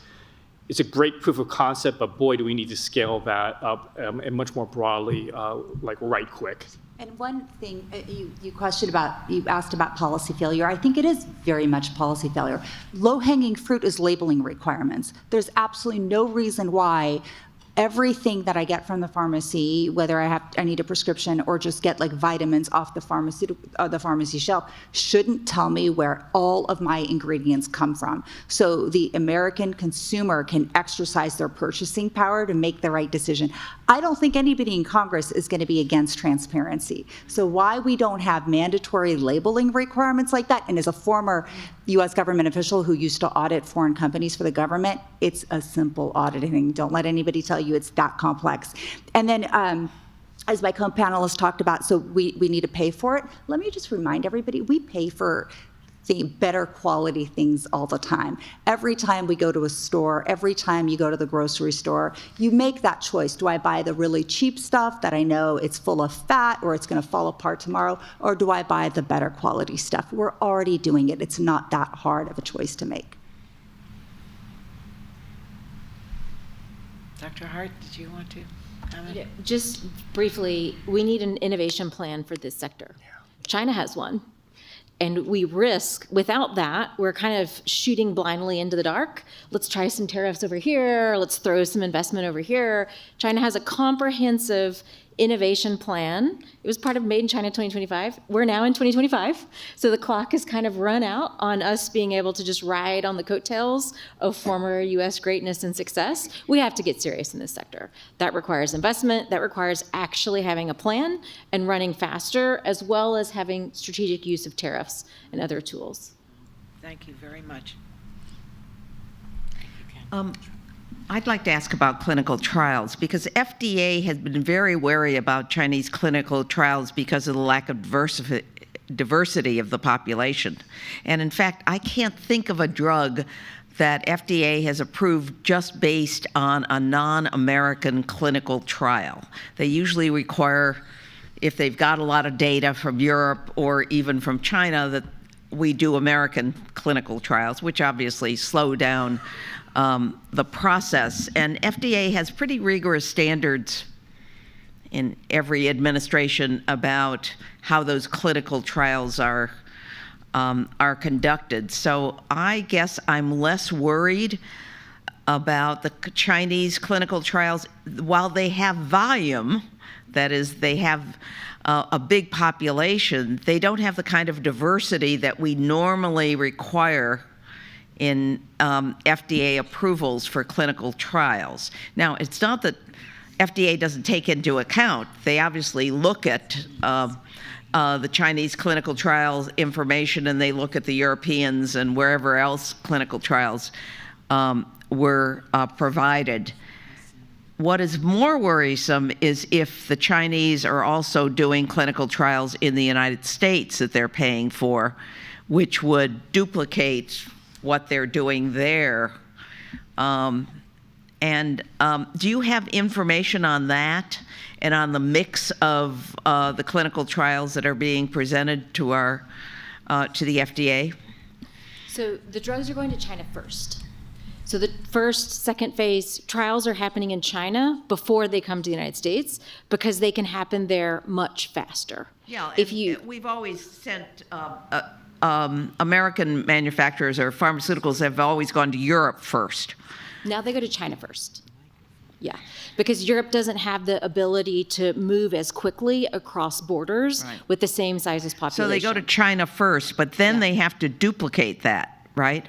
So the FDA generally requires drugs to do a final trial in the United States before it goes to market so that they have the more heterogeneous population. So one example, there was a Chinese company late 2024, around this time last year, that came out with a liver cancer drug that seemed to be outperforming the major US competitor, and markets got very excited. The trials in China were outperforming the US drug, and that there was a longer timeline to the cancer reoccurrence. When they ran that same trial on a more heterogeneous US population, they did not get the same data. The US drug was performing better, but that was just the first out of the gate. We will see more drugs developing where the ones developed in China are performing better in the U.S. market. But if we the difficulty is the faster. diversity of the population, which is a real restriction. The homogeneous population is a restriction, but China can go overseas too, right?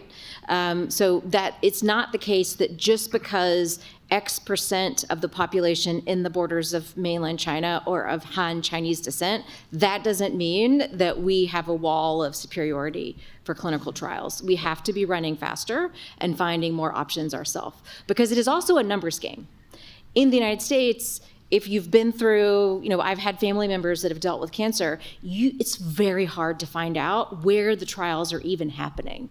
So I hear a lot of complaints from the R&D leads in the United States. You can have a drug in the United States, but good luck finding the patient population that you need that fits your specific needs. For example, to have the kind of pancreatic cancer that Sloan Kettering is working on that is both operable and fits checks the boxes for the trial they have going on right now for that mRNA vaccine. In China, they have 1 billion more people than we do. They can get that trial together faster. So if you take China out of the equation right now, Americans, new cancer drugs, new immunological treatments, we get a 1-year delay. And there are people who die. So that is a dependence. Right now, if that saves an American life, let's do that. But we should have our eye on the longer term on having more options for running those trials. But we do have an emergency process through FDA. Sure, but when clinical trials aren't completed. Sure, but I think we want to have more breadth than we would, if we have an emergency, great. But we want to have more breadth of trials. We want the average drug that saves lives and is safe to reach patients faster. That saves lives. And so we need to be innovative and creative about doing that. Right now, that means going to China. Over the longer term, that's a concern that becomes our next dependency. So let's be looking at India. We can work with Europe and do some more regulatory harmonization so that we can do more trials faster in Europe. We can work in the United States. We could have, for example, in the United States, centralized databases where patients themselves can call and find out where trials are happening and get engaged, cutting some of the middlemen out of that transaction. Lots of solutions there. Right now, we aren't following any of them. If I may follow up, you're also, it goes back to my opening statements that we really need to reframe what the playing field is. In that, yes, China has a huge homogeneous population, but with their latest implementation on national security and privacy laws, we don't see any of that data. There is no reciprocity.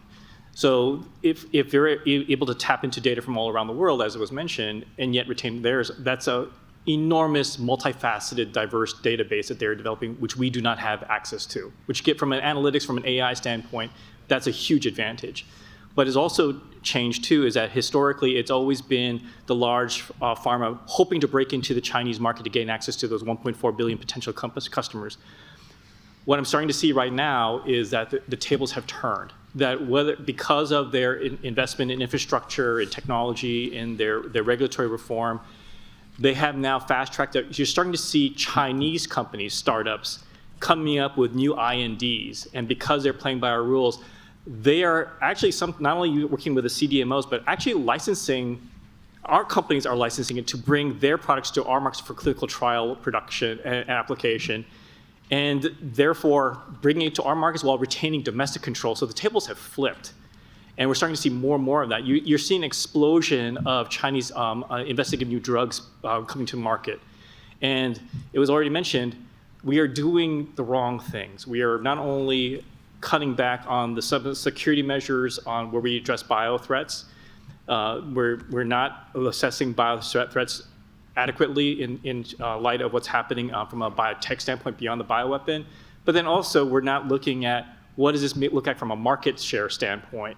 So if Chinese firms are playing by our rules, getting access to clinical trials, not only within China, but then abroad, and we're not paying attention to, well, it's not just about our products or IP going to China, but think it through. If we are doing clinical trials here on US patients and is sponsored by Chinese entities, that clinical trial data is eventually going to go back to China as well. So this is way more than just our genetic data that's going to be potentially going back to China. It's sensitive, intimate clinical information on our patient population that may potentially be going back to China. And the FDA, yes, they are important in this place, but at the same time, their primary mission is patient safety. They're not in a position to look at economic security or national security. But it doesn't mean that they don't have the tools at their disposal. Maybe it's doing a more oversight or a better application integrity protocol investigation, better inspections of those very same Chinese companies that are coming to light that are going to give, Pfizer, AstraZeneca a run for their money in liver cancer treatments. But it goes back to, if we don't have the policy imperatives to make that happen, we're just opening ourselves up to these broader vulnerabilities. I mean, to me, it's astounding. Just a quick point that we define China as a foreign adversary in statute, yet we're just like, come on, just have all of our data, right? Like, we've got to thread the needle in what our policy is. We're inconsistent. Are you suggesting that we should, most clinical data is either published or it's submitted to the FDA one way or another. It's always been pretty transparent. So why are we uptight about China getting clinical data? So I'm happy to weigh it. Yeah. So we're talking more about patient and genomic data. We could have a data agreement with China whereby we place restrictions on what we share with them. They already place restrictions on what they share with us, but not vice versa. There are creative things we can do to save as many lives as we can while protecting national security. So we could do more, for example, to anonymize the data that we're sharing so that you see as a population, you can look across the population as a whole, but you don't know Melanie Hart's genome looks like X. So if you want to target her, here's that gene map. You can still anonymize the data so that you can share and do cross-border drug development while protecting national security. Well, we have rules about identifiers in HIPAA. But we can do much more. And if I may, that kind of goes back to... We have careful rules in HIPAA that applies to both clinical trials as well as to research. Madam Secretary, if I may, so it also looks at how we need to be looking at this in a more coordinated fashion. So let me just give you a case study because I had many discussions along these lines. Just for example, it's all context dependent. You can have the same DNA sequence, the very same DNA sequence. If you're providing it as a human subject for volunteering for, say, like the NIH All of Us program, you're going in as a volunteer. It is going to be done for research. It's going to be open. The individual volunteer should be provided the risks. Honestly, the risk is not just re-identification. It's not about anonymization. I don't think privacy exists anymore. It's understanding what is the implications of the value of your data and how it could be, what is potential use case. We are not providing that to the volunteer. Secondly, if you're that very same sequence, if you're providing it as a patient in a clinical setting, then HIPAA applies. But again, at the same time, in this digital age, HIPAA is woefully ancient in looking at when it comes to genetic information. Thirdly, that very same sequence, if you're submitting it as a customer to, like, say, a genealogy company, right, or you want to, like, I want to find out what percent ethnicity I am, or looking at other type of diagnostics, as a customer, those protections don't exist. And for example, that should be something that should be premier on the Federal Trade Commission, looking at what does consumer protections look like in this space. So that very same DNA sequence, depending on the context, has different policies that impact it, and at the same time have national security implications across the board that we are just not assessing appropriately. Okay. Thank you. Okay, should I go to Governor Ridge? Governor Ridge, would you have any questions for the panel? I do have a question. Reading the memo that was prepared for us, our staff identified 700 U.S. medicines are dependent on at least one key ingredient solely sourced from China. This includes common generics that account for approximately 90% of all prescriptions in the United States, which led me to believe whether or not this is a panel that should answer it. Maybe some pharmaceutical CEOs could answer it. If that many medicines are dependent on Chinese infrastructure, that means that we are it could be turned into a very useful trade war mechanism if China decided not to give us access to those ingredients. Do any of the panel members aware of these key ingredients? Are there alternatives to China to provide this critical ingredient that you're aware of? I guess I'd probably have to tell you what those medicines are. My understanding is that the FDA has the list of those ingredients. From everybody I've talked to, the FDA has sort of the master list. And so I've been an advocate of the U.S. government surveying all American companies and seeing what can they produce right now that China can, because as we all know, China manipulates markets and eradicates competitors from the market.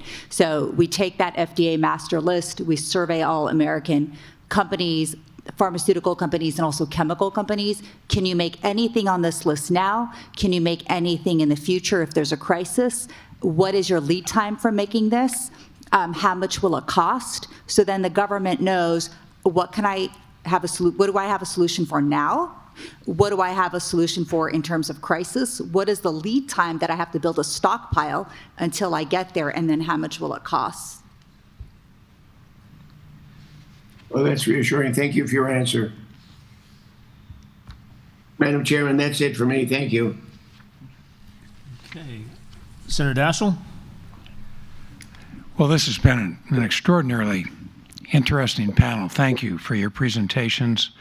You've offered a plethora of recommendations that I hope we can follow up on, but I appreciate the depth of knowledge and relevance that you each have reflected in your answers to our questions.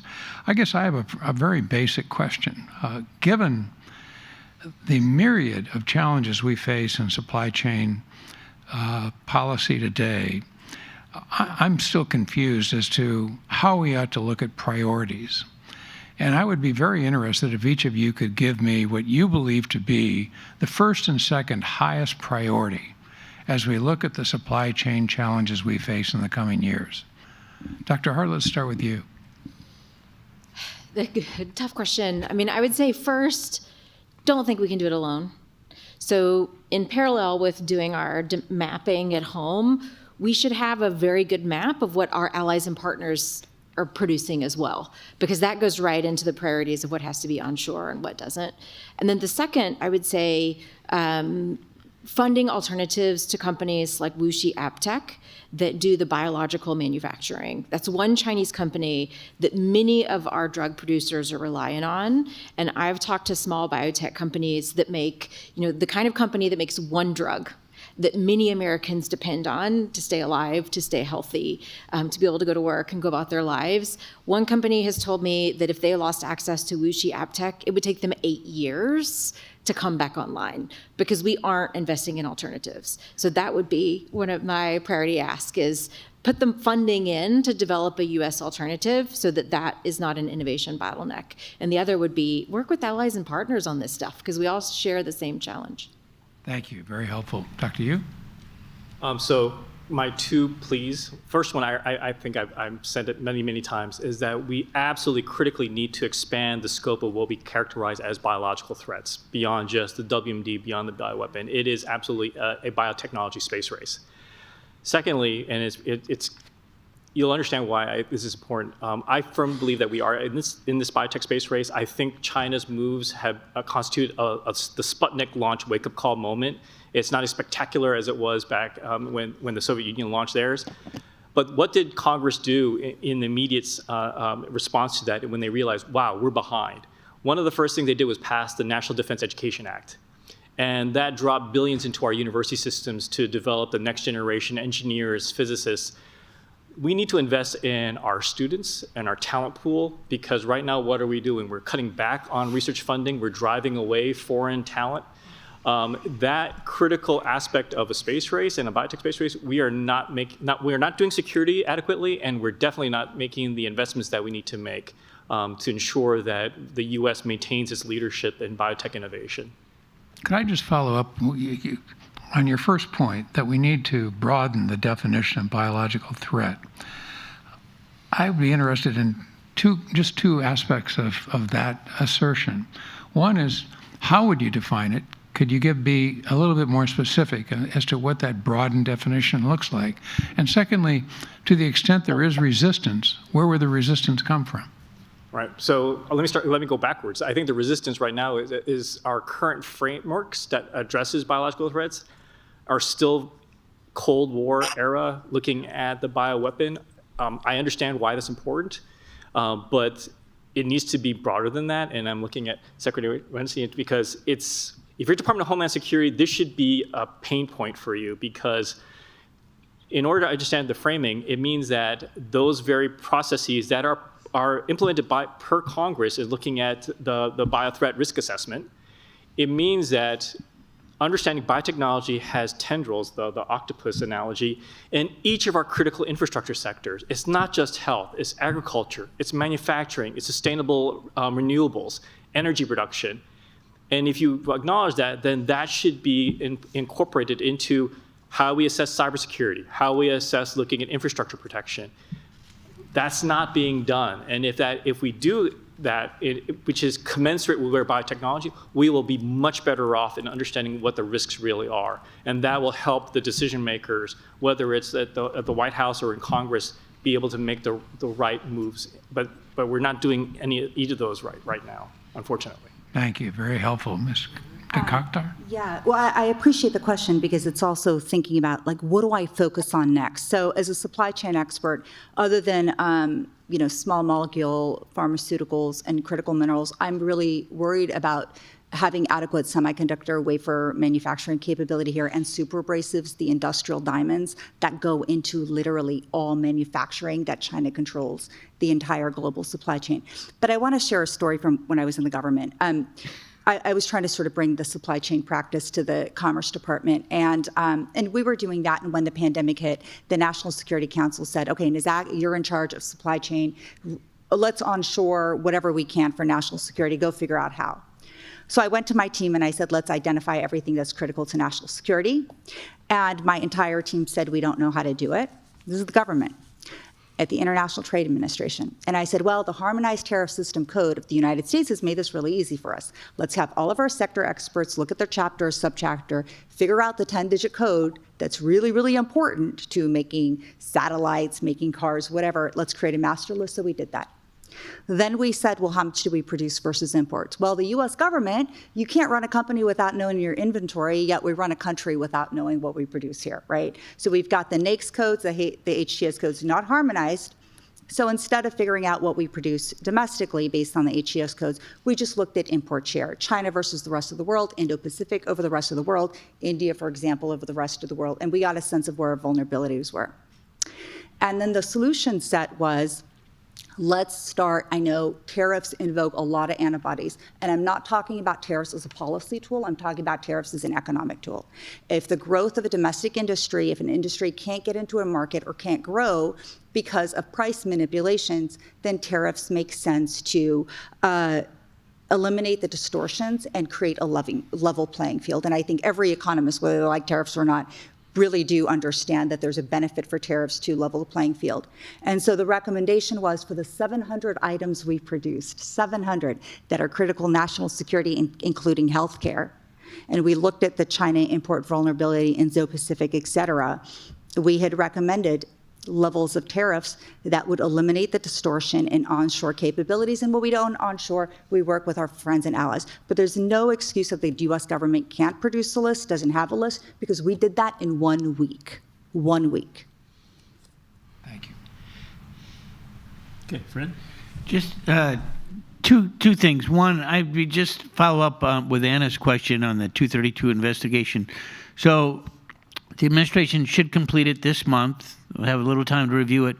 Who then is going to be responsible for negotiating what they might do with China? Is it the International Trade Commission? I mean, who in the administration is going to do this? Sure. So our experience with 232 thus far has been really limited. But when the president had, only once before the president had said, I'm going to put action on sort of the ice until we negotiate our way out of this. And that was in the first Trump administration. That's when Ambassador Lighthizer negotiated USMCA, right? And then we sort of stalled on the auto tariffs. One would assume that that would be Ambassador Greer. But right now, a lot of the negotiations are happening by Secretary Lutnick and Secretary Bessent, in addition to Ambassador Greer. So I think the president is kind of picking out which cabinet member he wants to negotiate. So it could be any of them. But then the key question is, what are we negotiating? The large molecule biologics, I mean, the U.S. is robust. We work closely with South Korea, who's amazing in this, Europe, who are amazing. I don't think there's anything to negotiate there. We're fine. On the small, what are we going to do? Negotiate with China and India? China is just, negotiating with China is like talking to a wall. But then India's a little bit divided on these things, right? So what's the likelihood we're going to get any real concessions from India, at least in the long term? Yeah. And I just want to say thank you very much for your presentations. It's, sitting up here, it's, to me anyway, it's a pretty bleak picture. To say the least. It's one of the things that I did working with Anna and Susan Brooks when we did 21st Century Cures, which it's 9 years almost to the day that President Biden signed it into law. And one of the driving forces that we did, this was a huge bipartisan initiative, as you know, 392 to 26 in the House. I still remember the 26. But we saw that the supply chain and the development of drugs had really began to move overseas. The venture capitalists, the approval process. And we worked with all of the stakeholders to bring that home. And one of the things that we did that was so important, working with everyone, particularly on our committee, was that we invested $45 billion in additional funds for the NIH and for the FDA. And I said to say we don't have our former FDA commissioner here because she was very important too in the process to get it done. So here, and we paid for it. I mean, Speaker Rein, Speaker Boehner, we did that. All expires now, but tragically what we've seen, particularly this last year, is the reduction of funds for the NIH and the FDA in a rather dramatic fashion. I was there at the Lincoln Memorial in March, the Rally for Science, when we saw these cuts coming. And somehow Congress has got to get their act back together again, particularly as we look at, when this act technically does expire because of the pay-fors expire this next year. But they got to get their act together and look at a 21st Century Cures Part 2 to look at the future and to see these alarming changes that you are bringing to our attention, but certainly needs to happen about 14 blocks east of here as well. So I just want to thank you for your presentations. I know that Anna and I will share it with our former colleagues that are on the committee as they look to try and do something as this expires. But thank you so much for your involvement, and I yield back. Thanks, Fred. Jim? Thank you. I want to address a question to you, Mr. Yu. You referenced the the mRNA vaccine cut of $500 million in research that was to go, I think, mostly to academic institutions that Secretary Kennedy killed, and which, if I may issue an editorial comment, was an insane act of anti-scientific craziness. What I'd like to ask you is, and the response from Republican members of Congress, at least, has been almost inaudible. I think Senator Cassidy said it was unfortunate. I think it was more than unfortunate. So could you talk a little bit about what you think the impact of that loss of funds is, number one, because I think you said the Chinese are already able to develop mRNA vaccines of 138% or something like that, more effective. What are we losing? What are the opportunities that we're losing in terms of public health benefits? And what do you think the prospects are of undoing this? I saw that the House Appropriations Committee put $1.1 billion into BARDA, but BARDA's portfolio was pretty broad, so I don't think that's going to. And they made mention of that some of this money could be used for mRNA vaccine research. So, what do you think what do you think the losses that we're going to face are, and what do you think the prospects of undoing this? Will it require a turnover in the Congress and wait until the next administration? Do you think? Right. So, I think what happened with the mRNA vaccine is a symptom of a much broader strategic issue, and it kind of goes back to how we frame the biological threat. So, and I think it's an opportunity space, because when we have events like this, which again, it's a privilege to be here. We need more events like this, but we do ourselves a disservice that when we come in and then the framing to Congress in particular is that how do we prevent the zombie apocalypse, right? I'm a big fan of the Commission's comic book, but it's got to be more than just that. And I think it goes back to that equation that I provided before, in that we're talking about not bioterrorism, but bioeconomy security. So if you especially for our Republican partners, understand tying in bioeconomic security equals economic security equals national security, it's a much different proposition. And especially for your constituency, you're looking at whether you're a large pharma, looking at your large, ranging from your R1 universities, even all the way down to the HBCUs, which are also centers of innovation, suddenly becomes really, really quickly how critical it is for our innovation base. And not just for the sake of science, but for the sake of economic growth and economic innovation. We're not making that case. So I think if you can just boil down into talking points of what this panel in particular has highlighted, China's absolute strategic prioritization of biotechnology, where we're falling down on both on the security, but especially on the investment side, where we need to strike that balance. And then the opportunity space is not just for expanding what constitutes a risk, but if we do our risk assessment properly, what we also do is identifying what the green spaces are. What are the greenfield opportunities? Because there are going to be some areas where we're going to have to understand we're not going to get that high ground back from China. Fine, so be it. But it also means, where do we do the next leap forward first? Where do we continue out innovating? And unfortunately, we're not doing any of those things right. However, having said that, if we have our collective will, and I'm happy to report that before my retirement, when I did have the opportunity to provide this perspective to different committees on the Hill, there was broad bipartisan support. Because there's no room for partisanship in this space. And the fact is that I have young children going to college, and if we don't do this right, then by the time they graduate, what prospects are we offering to them? So I think it's incumbent upon us to make sure that we do this right. I think I have half a minute left. So on the API issue, there's been mention of using tariffs to try to equalize the level of the playing field in terms of competitive pricing. I think you also mentioned loans and so forth. It would seem to me we probably need to have two things happen. I'd like you to comment, any of you to comment on it. One is real subsidies to the manufacturing industry here to say, if you make this, we'll give you make the investment in it because it's critical for national security. And secondly, do you think it would be required to compel the pharmaceutical companies to say, and you will buy it from U.S. companies not from Chinese companies. So you've got to get the end user in there because you got to sell it to somebody, right? And you've got to be able to sell it to somebody with the U.S. price, not just the China price. So I think the missing piece here as well, can we have Medicare, Medicaid, other state-funded programs in the United States prioritize reliability? Right now, it's just price. And if it stays just price, then it comes from China. You can tell U.S. companies, you have to make it here, you have to source your goods from Europe or wherever, it is going to be more expensive. And so who's going to buy it at the end of the day? You just have to rack and stack throughout that system.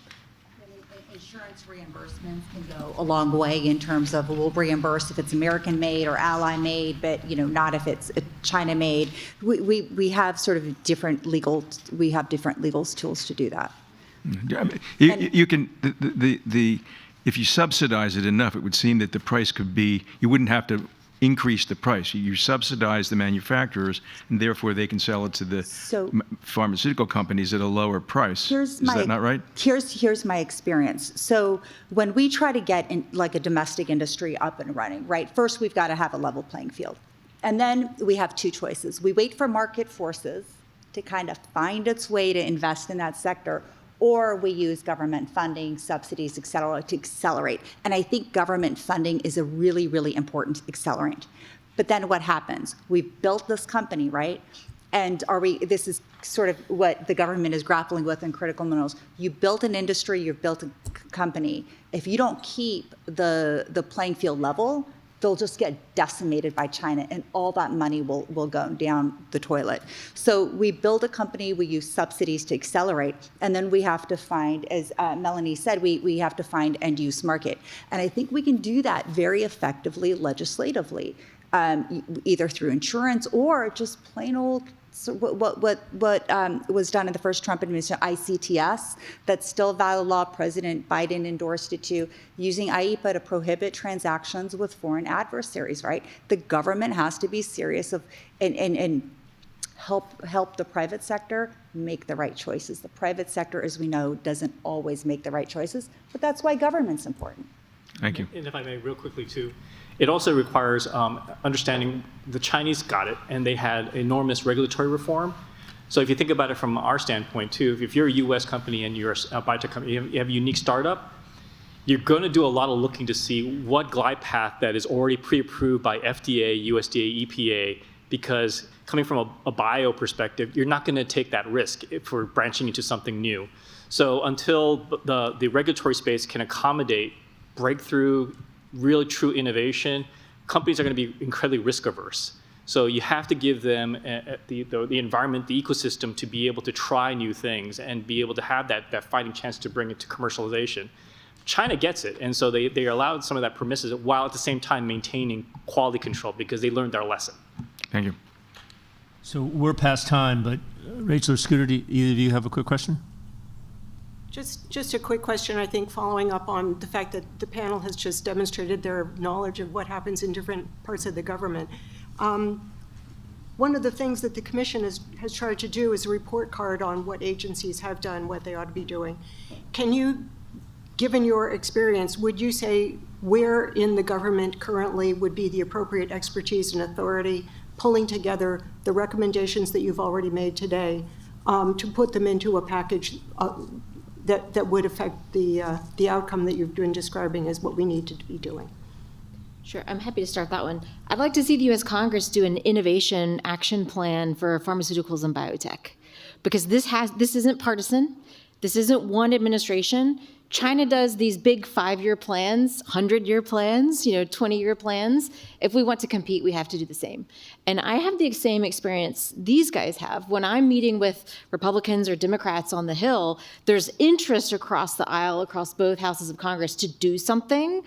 But I think we need to have the American people lean in a little bit more and demand something and signal that we want to see our taxpayer dollars focused on fixing this problem. We need a congressional action plan, an innovation plan for pharma and biotech. Thank you.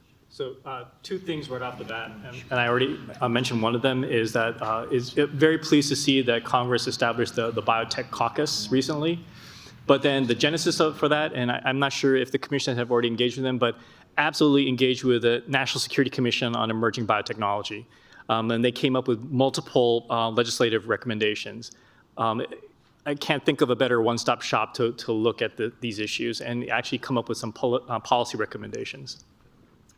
I guess I'll add that having dealt with so many agencies in the federal government, the federal government, the different agencies have too many different interests and conflicting interests to provide a good set of recommendations. It ideally should come from the White House, the National Security Council, National Economic Council, but we never have experts in the White House who literally know all the tools in the tool chest to know how to deploy them, which is why we find ourselves in this situation over and over again, which is why the commission is so important, because you can speak to different experts and hear about the different problem sets and then determine based on your expertise which ones make sense and put a comprehensive list together, but then also hold the administration's feet to the fire, whether it's ours, whether it's D's, we're all Americans. People's feet need to be held to the fire. If they're going to go in the government, then they're going to serve, and they've got to serve the American people and not personal interests. I'm sorry. Actually, could I just follow on, Melanie? Just interesting, the innovation plan. You see that as a product of Congress, of legislation, as opposed to something from the executive branch? Yes, because it's not free. Yeah. Right? So they No have to one appropriate- expects DOD to compete with $0. We get that. We get what that competition looks like. If you want to be in the game, you need to have the latest weapon systems. You need to have updated war plans. Congress understood that we needed the same thing for the semiconductor sector. There's a little bit of maybe, sort of, kind of maybe in the rare earths and critical minerals sector, glimmers coming through. Biotech and pharma will be the fight of the century. This is the next big US-China competition, and we can either run backwards or run forwards, and that's a Congress decision. I do a lot of work really quickly in critical minerals, and what China has done is incredible for American innovation. I am personally so happy to see what's happening in innovation. It has unleashed American ingenuity. And not only are American companies innovating, they're finding partners domestically, they're finding partners globally to provide the whole vertical supply chain for the United States. So I very much believe you also leave it, of course, with a government plan, but you leave it to the private sector. America still has that desire for innovation. Scooter. In recent months, I haven't received enough depressing information, so I want to thank the panel for correcting that deficit. One quick question. Obviously, you've made it clear that there are huge economic costs to not solving this problem, as well as strategic costs. Would you share either now or in the weeks to come the best estimates of the net benefits and net costs of doing what you're suggesting? I mean, as a China expert, I don't want to be put in the situation where Xi Jinping decides if Americans live or die, right? I understand the strategic risks. What I'm questioning is if someone has actually costed out, these are expected losses of revenues, these are expected costs of subsidies and of these other things, to make it clear, which I think you all support, I'm intuiting you all support, is that in the long term, over 10 years, we will spend much less money than we will gather in by saving our industries from becoming second rate. Yeah, I think the National Security Commission on Emerging Biotechnology's April report is the best that I've seen so far. As I don't know if others are economists here, but as an economist, I'm happy to take that on. I've done similar estimates on the critical mineral space. And these are just going to be estimates, but there's enough data out there to provide at least a working guess. And like I said, I'm happy to take that on. And I'm going to cite the Schmidt Futures Foundation did a great report on the bioeconomy. And don't hold me to these numbers, but I think they estimated something to the order of $40 trillion within the next couple of decades globally. And that's the piece of the pie that we're going to potentially miss out on. But, you know, I also want to really underscore that when we invest domestically, we're investing in GDP output. Workers go get jobs. This notion that Americans don't want to work is absolutely not true. I represent workers in the poorest parts of the country. Americans want the dignity to work and have money to put food on the table for their children. And so I think that the economic benefits of manufacturing here and orders of magnitude are going to be significant in the long term. But all of that, I'm happy to try to figure out and present. You know, can I just add something to this? I know that we feel overwhelmed by all of it because these are enormous challenges. But we've risen to challenges before in our great country, and we can do it again. It was almost 2 decades ago when there were some of us in Congress that thought that an innovation agenda should be developed for the country. And so we members went across the country. We started at Stanford University with the private sector, with academicians, private sector participation. We took the effort across the country. So it was, it was bipartisan. It was nonpartisan, really, and then hammered out a legislative agenda to meet the challenges that had been pointed out to us. So, and they were funded, as well. So, in our, I know it's cold and it's gray outside, and there's a lot of grayness in terms of, everything that's going on. But I believe we can do this, and I think the Commission is really poised to play a key role in this. And I again thank the panel. You've been highly instructive to us. And may I add just one quote? It's only 25 years that China has started to sort of really hollow out our manufacturing base. It's only 25 years. That's not so long that we can't correct. So I really wanted to underscore your point. It is this problem that we can absolutely solve because it hasn't gotten so out of hand. Well, Anna, thank you. That was great. Note of hope after Scooter the Downer over there is all depressed. It's sort of like a good Springsteen song. Life is rough, but at the end there's always a reason for faith and hope. So thank you for that. But you guys have been great. All our panels are excellent, but you guys really knocked it out of the park. So thank you so much. Appreciate it very much. All right, lunch break until? 1 o'clock. Okay. About 1:05, 1:10. Okay. There you go. I'll give everybody a little bit of time. If you think there's no place that has a free lunch, you have a free lunch outside.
We recognize that any stockpiling approach must be smart and cost-effective. The Strategic National Stockpile already provides the infrastructure for the rapid deployment of PPE to critical workers when a pandemic hits. One immediate step the SNS should take now is to stockpile reusable respirators, specifically elastomeric half-mask respirators. These respirators offer at least as much protection as an N95, but they have a soft rubber-like seal and replaceable filters. This allows them to be cleaned and reused repeatedly. Reusable respirators take up less space, last longer, and cost less than disposable alternatives.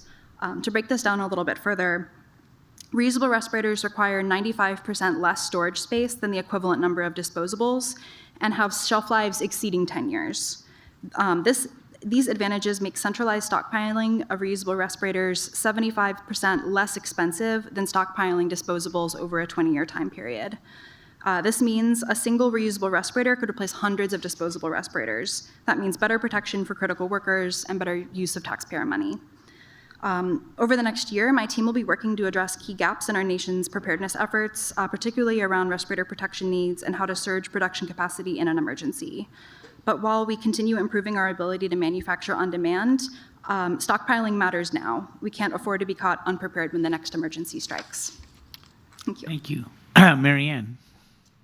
Yes, thank you, co-chairs Shalala and Ridge, and distinguished commissioners, for the opportunity to be here today to share my perspectives on the Commission's objectives. Specifically, to have the chance to talk about something that affects every responder, every healthcare worker, and really every member of the public, and that is how we make sure that we have the protective equipment that we need during a biological emergency. NIOSH's National Personal Protective Technology Laboratory is the place where all U.S. occupational safety and health respiratory protection is tested and approved, located in the heart of Western Pennsylvania and co-located with Morgantown, West Virginia. And it was started 100 years ago when the Bureau of Mines was created, and it still remains today. We approve all respirators, from the simple N95 respirators that Victoria talked about during COVID-19 that was used, all the way up to the very complex self-contained breathing apparatus used by firefighters and other emergency responders. During recent biological events, and even during the recent wildfire seasons, the public has come to recognize NIOSH approved as the gold standard. When a manufacturer obtains a NIOSH approval, they can be confident that the product will be safe for its intended use. And that means we have a very important role in any national biodefense strategy. Today, I'll briefly touch on 3 areas where we can make a difference: modernizing PPE standards, expanding the role of reusable PPE, and smarter stockpiling. First, PPE standards simply haven't kept up with what responders and the public need.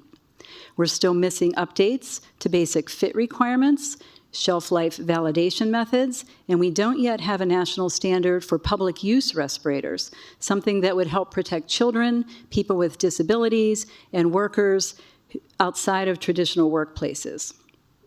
Additionally, clearer selection and use guidance and standards are essential, especially given the confusion over N95s, KN95s, and surgical masks, and when each type of product should be used. We need to build in counterfeit detection requirements as well, with consideration to how AI can support counterfeit detection. 2 other actions needed to strengthen domestic PPE supply from a standard standpoint are better or more specific definitions of domestic PPE.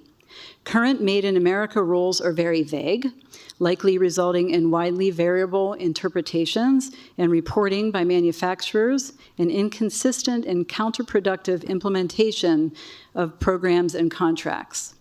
Also, respirators approved to other countries' standards should not be allowed to be sold in the United States. This is driving confusion and creating opportunities for unscrupulous manufacturers. To bring this all together, numerous National Academy studies in recent years have expressed the importance of establishing a central federal coordinator to bring agencies with overlapping authorities in these areas and missions together for more effective coordination of the PPE ecosystem. The second area is one we don't talk about enough, and that's reusable PPE. We know how quickly disposable supplies can vanish when the whole world needs them at the same time. Reusable PPE, on the other hand, can be cleaned, disinfected, and used over and over again. That alone can take enormous pressure off of the supply chain. There are countries that issue durable respirators, gas masks, and others to millions of civilians because they know supply shortages can happen. The logic is the same here. If we want reusable PPE to play a bigger role, we need clear, consistent standards. We need to be able to look at how these products are cleaned, inspected, stored, and used, and clear guidance in those areas, including filter change-out schedules. We also need continued investment in durable and comfortable designs that can withstand repeated cleanings and disinfection procedures. A paradigm shift is needed to ensure reusable PPE becomes a standard part of everyday readiness, not just something we turn to when disposables run out. It is also critical that educational and logistical considerations be addressed via programs complementary to stockpiling of the products themselves. Building reusable respirators and other types of PPE into routine procurement and planning can dramatically reduce vulnerabilities across the supply chain. The third area is smarter stockpiling.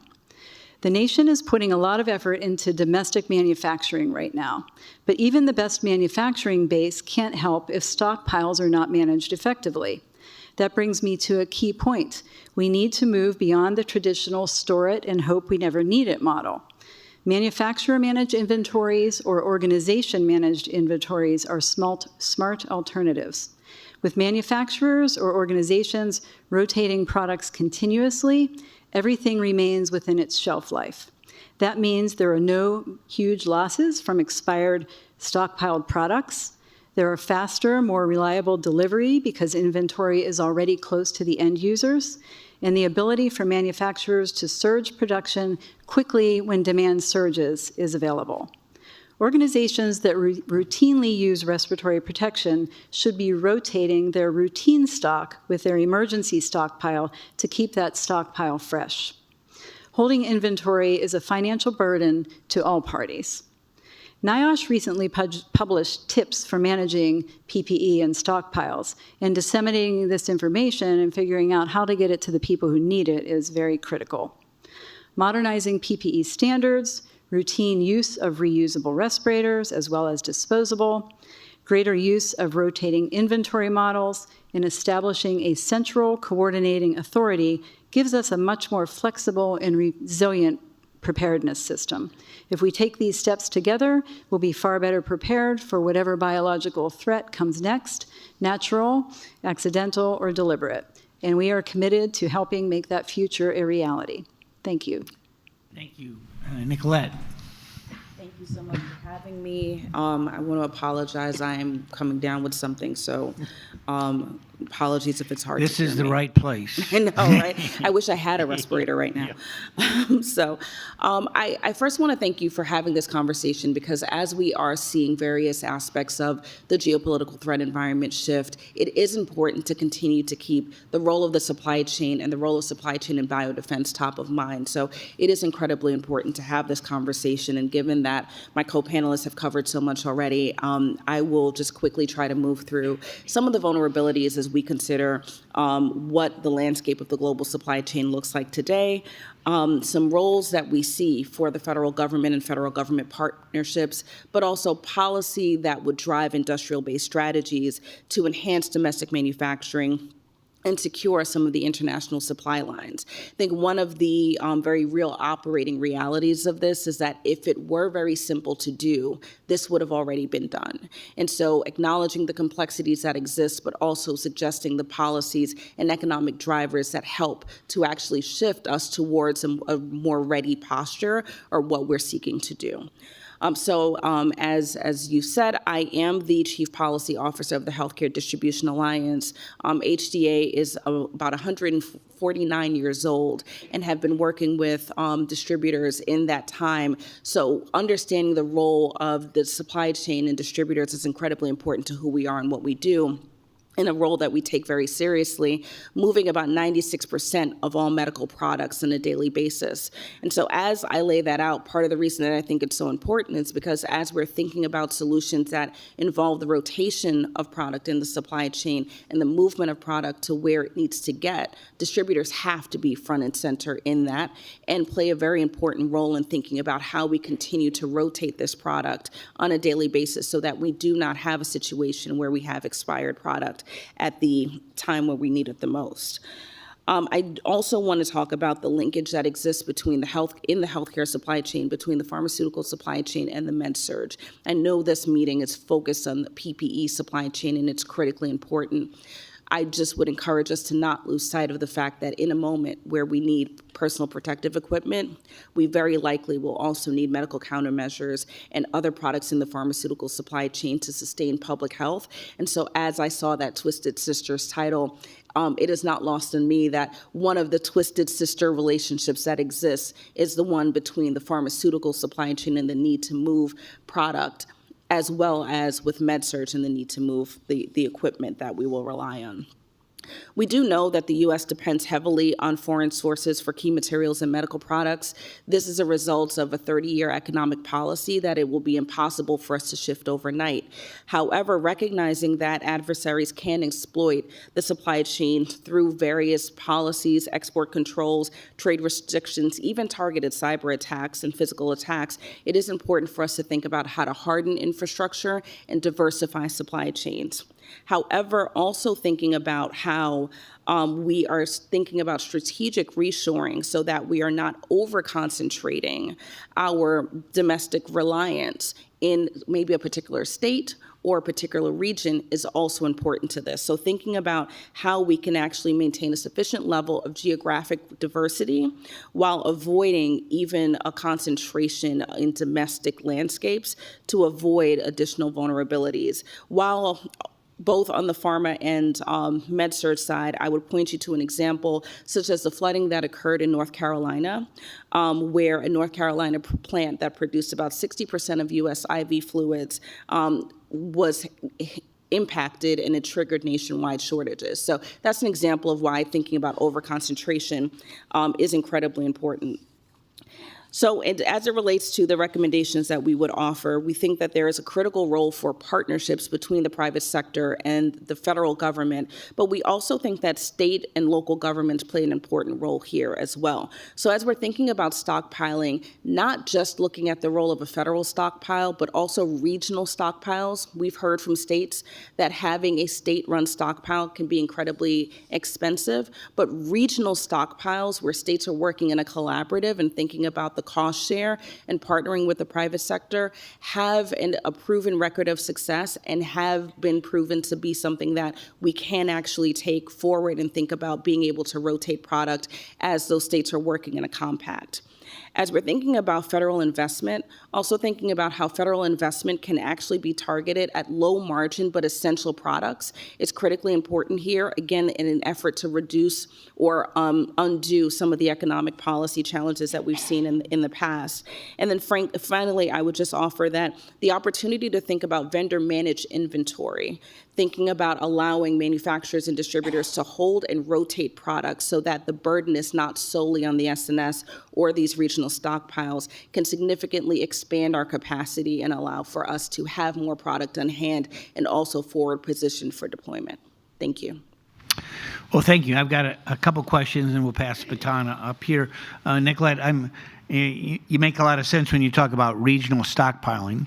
So I know us members, former members of Congress, when we experienced COVID, for me, I worked with our congressional delegation, everybody, our governor, particularly our hospitals and major employers.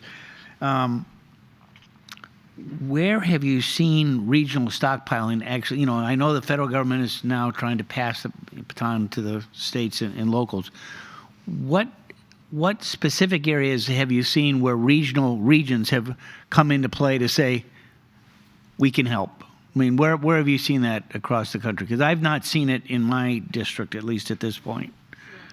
So we're starting to see that as the Northeast, the Northwest are forming public health collaboratives. This is one of the conversations that they're having with HDA and our members right now. What we've seen in the past are mutual aid agreements where one state might say, how can we work together in an event? But what we're trying to encourage them to lean towards are using these public health collaboratives that are emerging. Specifically, we are seeing one in the Northeast. We are starting to see the formation of one in the Mid-Atlantic as well, and as well as the Northwest. So I kind of have a map in my brain that I'm moving through. Those are the things that we're Can I ask a question about the private sector and the hospital system? My impression is that a number of the big hospital systems are already stockpiling, that they sort of gave up on the fragmented approach that the federal government had, and that they're actually building their own stockpiles, so at least they can handle the initial. Sure. So It's hard to speak in generalities, but I will do my best. What we're seeing is that a number of large hospital systems are thinking about a two-part strategy. One is actually thinking about increasing inventory levels. And so what that means is that they are holding a bit more product on hand. So for example, their days on hand may go from 7 to 14. It sounds small, but it creates an opportunity. And they'll cycle it through, so they'll keep everything fresh.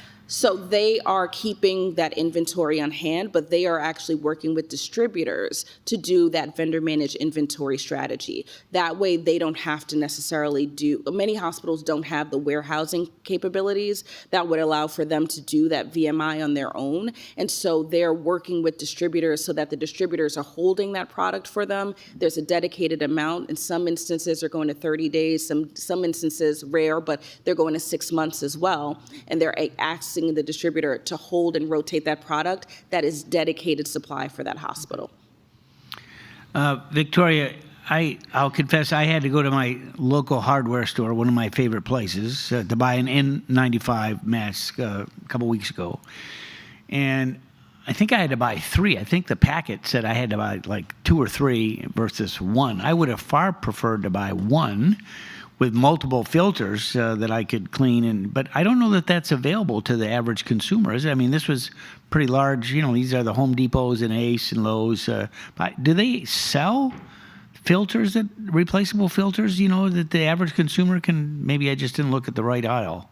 They do. I think they're certainly not, I would say, as common as this standard like disposable N95. Yeah. I think this is part of what makes elastomeric respirators kind of challenging to be part of the conversation. They look a little bit more like, I think, what you would picture as a gas mask. I wish I had brought one with me. I did see them, though. Yeah. If you saw the front page, I didn't want to scare people in my house wearing that thing.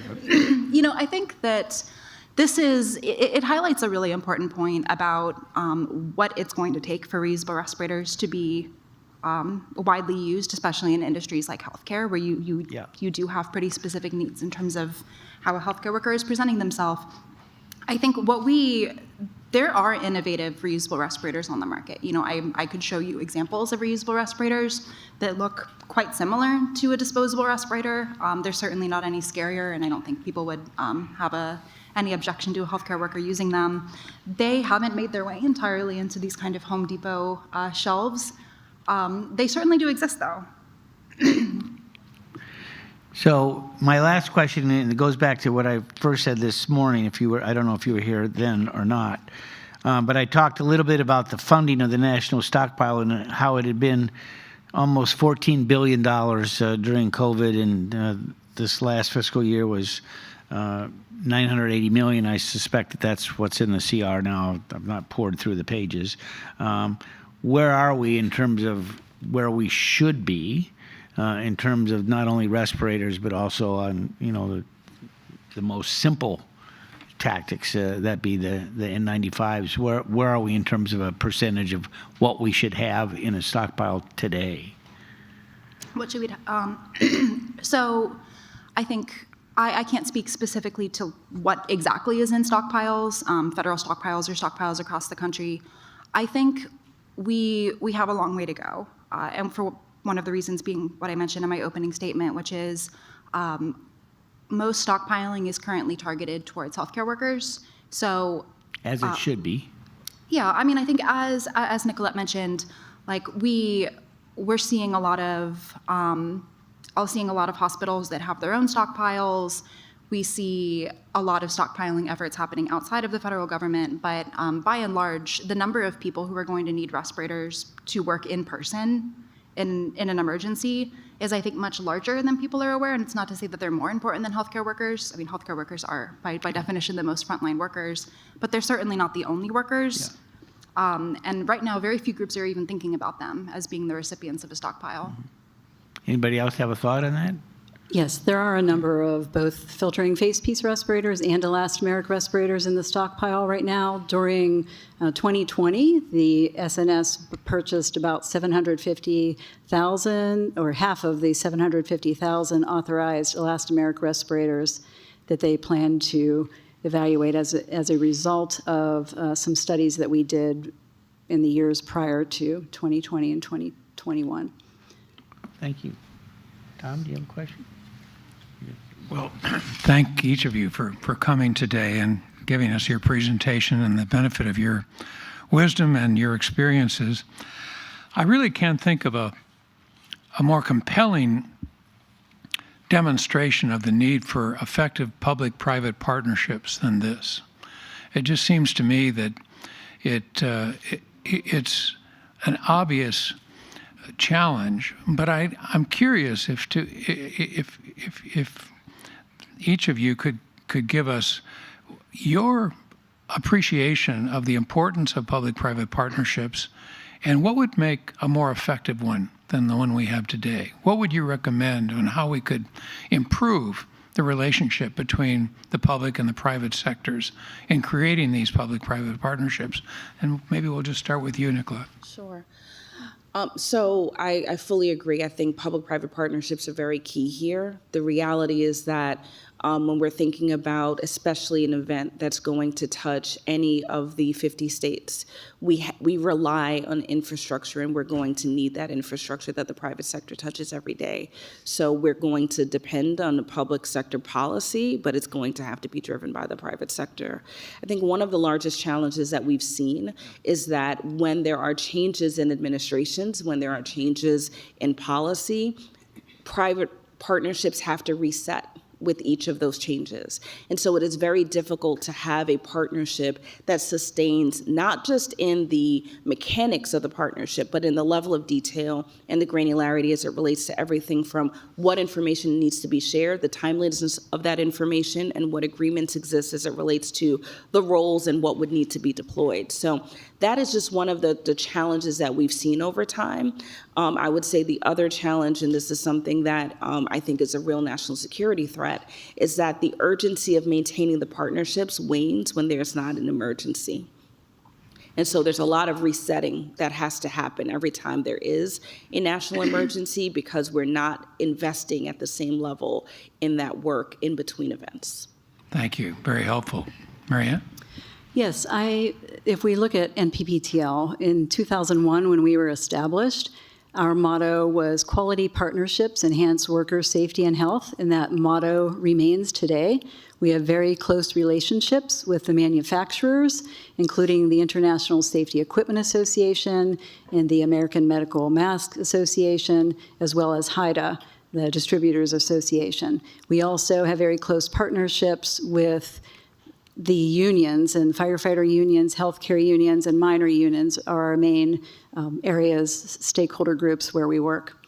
And I think where partnerships need to be strengthened is when you look at things being pushed more to the states. I think our partnerships across the states could be strengthened, and we do have some now with key states that already have stockpiles, like California, for example, has a very fantastic stockpile and good maintenance of their products that are in the state stockpile, and a few other states do as well. But looking at how we build those partnerships across states, I think would be very valuable.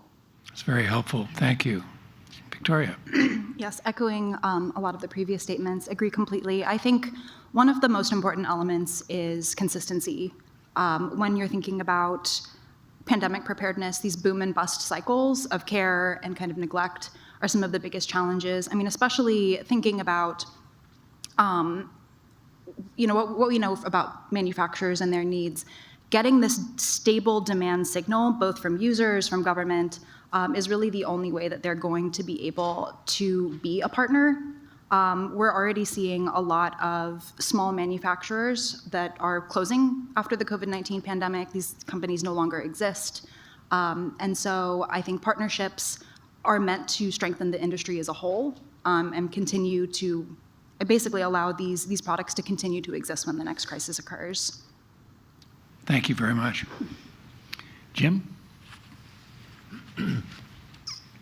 Excuse me. In one of our very earliest publications, our blueprint from 2015, so 10 years ago, one of the recommendations was that urban areas and other regions should triage their hospitals and say that if in the event of a pandemic or bioterror event, that hospital A would be, the patients would go there first, and we would pre-position PPEs and ventilators and so forth there, and then hospital B and so forth in a very organized fashion. And I think largely that certainly didn't happen before the pandemic struck, and is a recommendation we made considerably before that time. And from what I've been hearing from you, it's happening sort of ad hoc. This hospital is doing it, maybe this hospital system's doing it, maybe this regional area is doing it, but it doesn't seem like we're there yet, where there's some sort of, anybody could look at the whole system as a whole, the country as a whole, and say, okay, we're ready in that regard.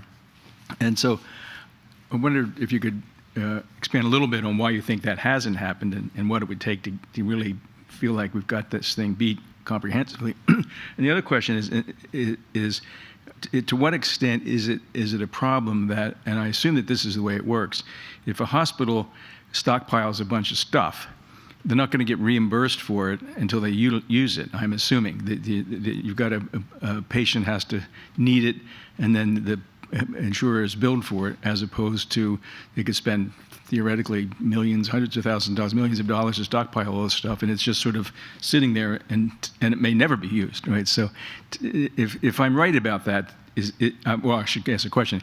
Is that a problem? And if it is a problem, what needs to be done to transcend it? I'll start with the reimbursement question first. So CMS has been looking at ways to reimburse for stockpiling. It is very complicated to do, because a part of what I believe it was the 2004 HOPS rule tried to accomplish was to say every hospital could create a 6-month stockpile and they would be reimbursed for some portion of that stockpile. But the way that they rolled it out created a lot of concern, because it would have also resulted in every hospital trying to do a 6-month drawdown from the supply chain at the same time. So trying to figure out how to get it right, I think is important. And also helping hospitals think about what they should stockpile and how much based on their community. And so we know that CMS is trying to figure this out, and they're trying to figure out how to prioritize hospitals. They have taken the view of starting to work with rural centers first, recognizing that their need would be greatest. But there are some initial conversations about how to reimburse, what that reimbursement picture should look like, and then what are the continued competencies that would have to be demonstrated to show that they are maintaining the stockpile at the level that it should be. It seems like enough years have gone by since the pandemic that we'd be doing more than thinking about it, but the wheels of government turn slowly. I understand that. Absolutely. I would just offer on the other piece that part of what is necessary to be able to figure out how hospitals and clinics and other centers would have to approach this would be a comprehensive threat picture. And so a threat assessment. And I think that's the part that is missing right now. And when you think about the financial picture that many hospitals are in, that is not work that they could take on their own or lead. And the investment in products, to your point, that would not be reimbursed would be very challenging for them to make in this financial picture. So without that comprehensive threat assessment and a clear alignment of what the roles of which hospitals or facilities would be, it's going to be very difficult for them to do this, except for the instances where a hospital can make the use case and justify the investment to be able to do this on their own. It's pretty far down in the weeds, but if CDC reimburses a hospital for a piece of equipment, and then a year hence a patient uses it, are they permitted to still bill the health insurer for that? So that theoretically, they could get paid for it twice, and that would maybe be an incentive. Yeah, I'd like to comment on that. So with the first topic you raised, which was, rural areas being able to move products around based on the need and such. In 2010, we initiated a project that was a supply chain management project for respirators, where we just did a pilot with Case Western, Emory University, and one other university. And the intent was to be able to monitor the products that they had in their stockpiles and know if there was a shortage, when you would be able to shift among the various organizations. So that effort then was scaled up to through a contract with the Center for Medical Interoperability, and the intent was to monitor respirators across the country and be able to shift them as needed. It would be a voluntary program where hospitals could contribute and participate and say how many products they had, what they needed at the time, and if there was a shortage during an event, they would be able to then get products from another location. Some hospitals didn't want to participate because they didn't want their resources being sent somewhere else. And then in 2020 timeframe, that project was actually canceled and never seen to the end.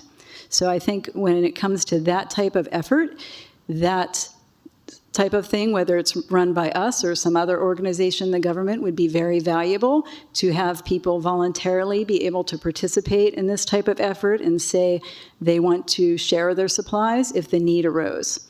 So that's the first thing. The second topic you brought up regarding grants and being able to be reimbursed.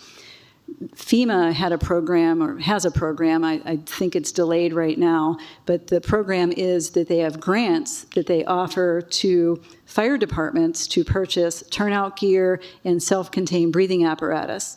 And they apply for these grants, they say why they need the products, and these grants are what funds their PPE that's needed. So building larger scale programs, such as grant programs for healthcare institutions, could be valuable that mimic the FEMA grant program, and other types of, I think those are two recommendations I would have. Thank you. Yeah, those are some excellent comments. I don't have too much to add, especially on the reimbursement side. I think one thing I would emphasize is that, in a wide-scale emergency, the demand is going to grow so quickly. I think one of the first points, if I'm correct, is like, why do we think these solutions have continued to be so sporadic, or why are some hospitals preparing and not others, and like what drives that to be the case?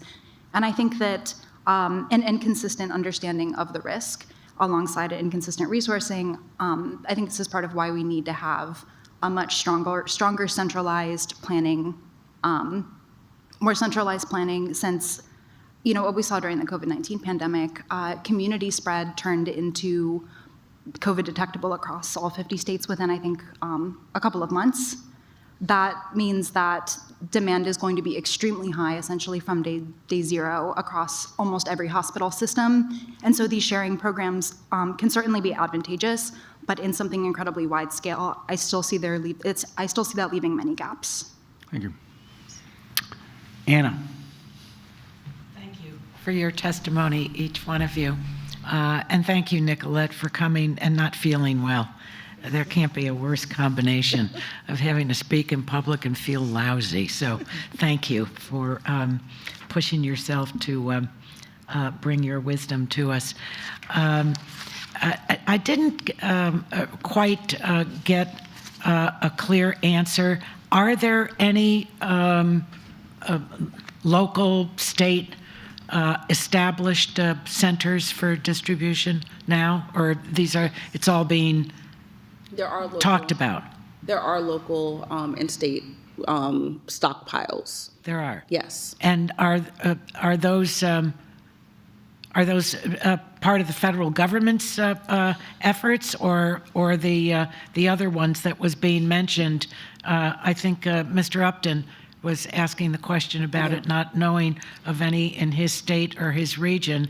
I don't know of any in California or in my region, but there are? Yes, ma'am. There are state-funded, state-operated stockpiles. I should also mention there are portions of the Strategic National Stockpile that are also forward deployed into states. But those I know things. of, Yeah. the federal effort. Yes. But the public-private hospitals, yes. I think if there's certainly a picture in my mind of a glaring national failure was to see nurses wrapped with black garbage bags as their protective equipment during the pandemic. It just, I mean, I remember just closing my eyes. I didn't want to see it. I didn't want to deal with it, you know. I think we all felt that way. what can you share with us, if there is anything, that has improved since then?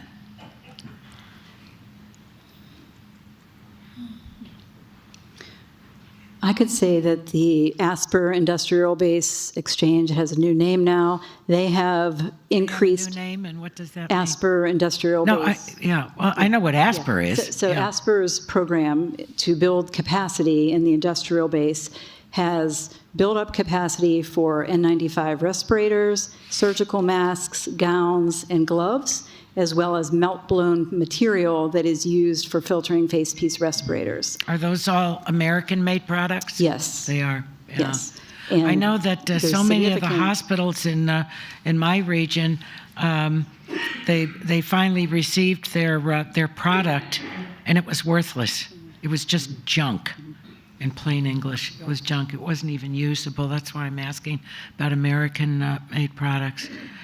So overall, are you encouraged by what the system is now versus what we experienced and the, certainly the gaps in the system? I don't have a sense of good news here. But I'm also not so sure about what priority 1, 2, and 3 are relative to our supply chain and the product and the quality of the product. I will say I am encouraged but extremely concerned. I think So what are you worried about? I think we are still talking about the issue, which I think is important. There has not been sufficient linkage of the economic and industrial policy with the national security policy in this space, which is to say, Victoria was talking about manufacturers that came online in COVID that are not able to sustain. That is not public health policy. If it were for public health policy alone, they would still exist. So I don't think that there are enough conversations about the full picture of this and how we got here and what are the policies that are going to allow for domestic manufacturing, strategic reshoring, sustainable stockpiling to be able to ensure. I think one of the things that we're seeing, the vendor managed inventory solutions, for example, that is something that can be a private sector solution and economically possible, but it's on the backs of what would be a long-term federal policy that still hasn't fully shifted. The investment dollars have to come from somewhere, and they have to last for 10 to 15 years to be able to result in meaningful change. And that's the part that concerns me, because the cycle, as Victoria said, the boom-bust cycle here is, I think, what many of us are holding our breaths to see, are we going to break? The manufacturers, the domestic manufacturers that I met with and spoke to and maintained a relationship with several of them for a long time. They gave up their businesses because the product is made so much cheaper outside the United States. And I don't know how we're tackling that. I just, that it's just a bottom line thing. When I ask the hospitals, how could you, it's such a prestigious institution and whatever, how could you be buying this junk, this crap in plain English from China? And they said price. So, it drives so much. And I don't know if the domestic manufacturers who create the supply, how robust that industry is today. I don't have a sense of it except what you can share with us. What I would just offer on a policy solution, and this has also been discussed in the drug shortages space with generic sterile injectables, where there's a challenge between the price and the resilience. Guaranteed purchaser contracts within the federal government can do a lot to increase sustainability. So when we're thinking about the role of the VA, where we're thinking about the role of the DoD, if there are guaranteed purchaser contracts that allow for federal investment to look like guaranteed business for these companies, that is a solution that helps them to stay in business. Yes, strongly agree with that. I think the reality is that we've reverted to our pre-COVID behavior in so many cases, and the result of that is we're close to ending up not far from where we were pre-COVID in many ways. I think I wouldn't say that there haven't been improvements. There certainly have been improvements, but the reality is that we have not sustained the market, as you've said, and some of these domestic manufacturers just are no longer capable of producing at the point that they were during the peak of the purchases during COVID. I think manufacturers, one thing that stands out to me is that manufacturers tend to understand the need for preparedness more than almost any group that I've met. They're keenly aware of what the gap is and how challenging it's going to be. And I would just strongly agree that these consistent demand signals from government are one of the best ways for them to sustain their business, especially if these purchases are staggered over long periods of time. If you're thinking about filling a stockpile, not through one single year of purchasing, but 10 or 20 years of small, consistent purchases, especially for smaller manufacturers, this can be almost on par with their day-to-day selling of product. That's incredibly helpful for them to be able to maintain their manufacturing lines, to maintain their staff, to maintain trained staff to operate the manufacturing lines. It is, in my mind, one of the only things that you can do, considering, as you've said, the market is not really addressing this on its own. If I could comment on that, from a respirator standpoint, 80% of the manufacturers who have the market share are still in business. So it's these small manufacturers who were startup during COVID. Some of them just wanted to make a buck, and they were fighting to get in this market. They weren't doing the studies necessary to make sure those products fit the users who were wearing PPE. So that's something important to keep in mind too. When you're developing a product, you should be undergoing fit testing with panels to make sure that product is going to fit a panel of individuals across the nation, not just manufacturers that I referenced in my particular, what I shared with you don't fit your description. They've been in business. They were small companies. They were small U.S. companies, and they made good products, but the price was, But I'm sure that there were many that saw they could make a buck, so they were out there too. But it was more what was coming into the country that wasn't American made that was really the junk. I mean, so, well, thank you very much. I hope you feel better too. Thank you. Questions? I think I'm good, thanks. No. You don't? Can I just add something else?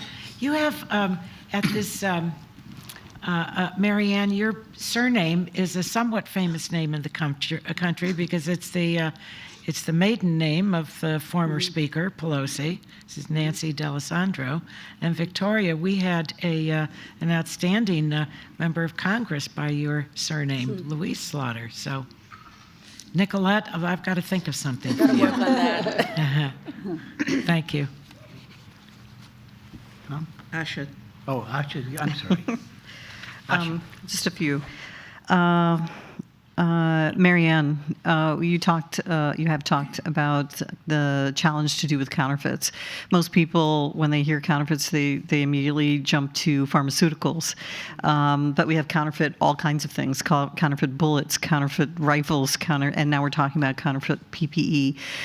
One of the lead investigatory agencies for counterfeits is actually ICE. But as we all know right now, no matter how we feel about it, ICE agents are being pulled off into immigration and much less into customs enforcement and the counterfeit investigations. We don't have a whole lot of investigators sitting in FDA, but we do have some. So we have this greatly reduced law enforcement arm that might be addressing counterfeits. What recommendation do you have to, to people who are receiving this or other folks that aren't going to be able to investigate necessarily? What recommendations do you have for identifying those counterfeits in the absence of law enforcement?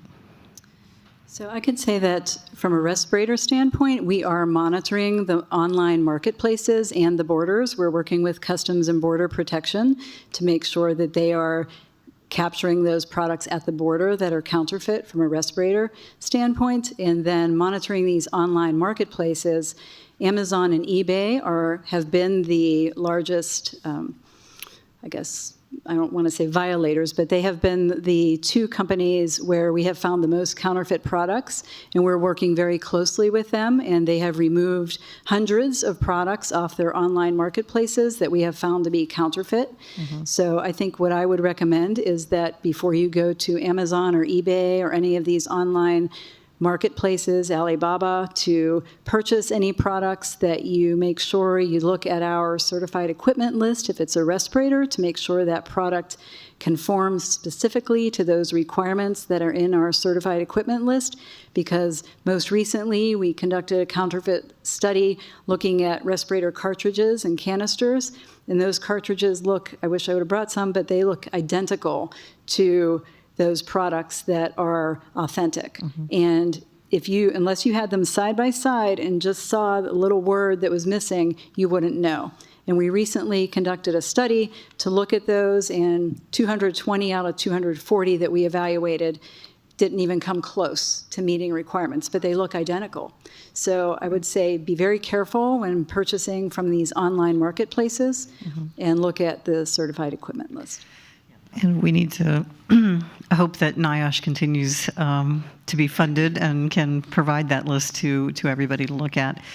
Victoria, the Commission is a fan of Blueprint Biosecurity and has read the reports that have come out, including the ones that you referred to today. And we understand the technology advantages for the elastomerics and the PAPRs. But the Commission has also heard from a number of folks that they're not fans, they don't want to use them. There's been enormous pushback. So how are you all addressing that? Because it's not, nobody's coming back and saying, the science and technology is just not there. They have other reasons for that. I think it's an excellent question. I think, so going back to one of the points that I made previously, I think people first are not always familiar with the range of respirators that are available to them. When people think about an elastomeric respirator, a reusable respirator, maybe at some point they've used a respirator that was very uncomfortable because it was the only one that they had on hand. And I think I would emphasize that that's not the case for all of the respirators that are available, even today, not to mention the ones that could be developed. I think I would imagine you're speaking largely about healthcare. I think it's a very diverse pool of people. I think it's completely understandable that there is pushback to people who do not want to use a reusable respirator on a day-to-day basis. I think there are certainly hospitals that do it well. I think I believe University of Maryland Medical Center, Texas Center for Infectious Disease are a couple of hospitals that have a full-time elastomeric program with healthcare workers that report that they love using their respirators. That said, the goal of respiratory protection is to work for the worker. I think that there is a difference you have to make between what are people using on a day-to-day basis and what are people using in the height of a shortage. Healthcare workers also do not like sterilization programs in many ways. To get a respirator back that's not theirs, that's been worn by someone else. I think all of these programs have pros and cons. They're all important tools in an emergency. But from my understanding, having reusable respirators at the period in an emergency when fear is the highest, when uncertainty is the highest, when fear of infection is one of the most weighing things that a healthcare worker is facing, reusable respirators are consistently rated to be to have like higher perceptions of safety. I think for other concerns, so things like storage protocols, cleaning protocols, which can be pretty enormous, I think I would point to the researchers that have done some excellent work to establish these problems are solvable. There are programs that have been implemented that show that you can run these programs in an emergency. And like I said, I think that the biggest call is healthcare workers need more comfortable respirators. Yeah, so it's not just the healthcare workers, it's the critical infrastructure, or the critical infrastructure folks that that we're hearing are pushing back. So there's a big concern, really, even if somebody were to purchase for them, there's a concern about compliance. So, you know, a beautiful, spectacular PPE that would protect you against anything and everything, if not worn properly or consistently, is like not wearing anything. Yes. So thank you. Nicolette, you know, we talk a lot about diversifying supply chains, securing supply chains. Can you talk about the possibility of diverting supply chains? Sure.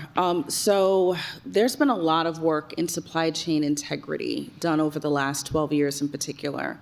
The work to secure supply chains, meaning that end-to-end products are traceable, the track and trace work that we've done, that you can identify when there may be a diversion, is ongoing, and frankly, it's work that has to happen every single day. There are concerns around theft, and I think in a public health emergency, the risk of theft that would lead to gray market, black market sales is something that we are incredibly apprised that we have to use those mechanisms.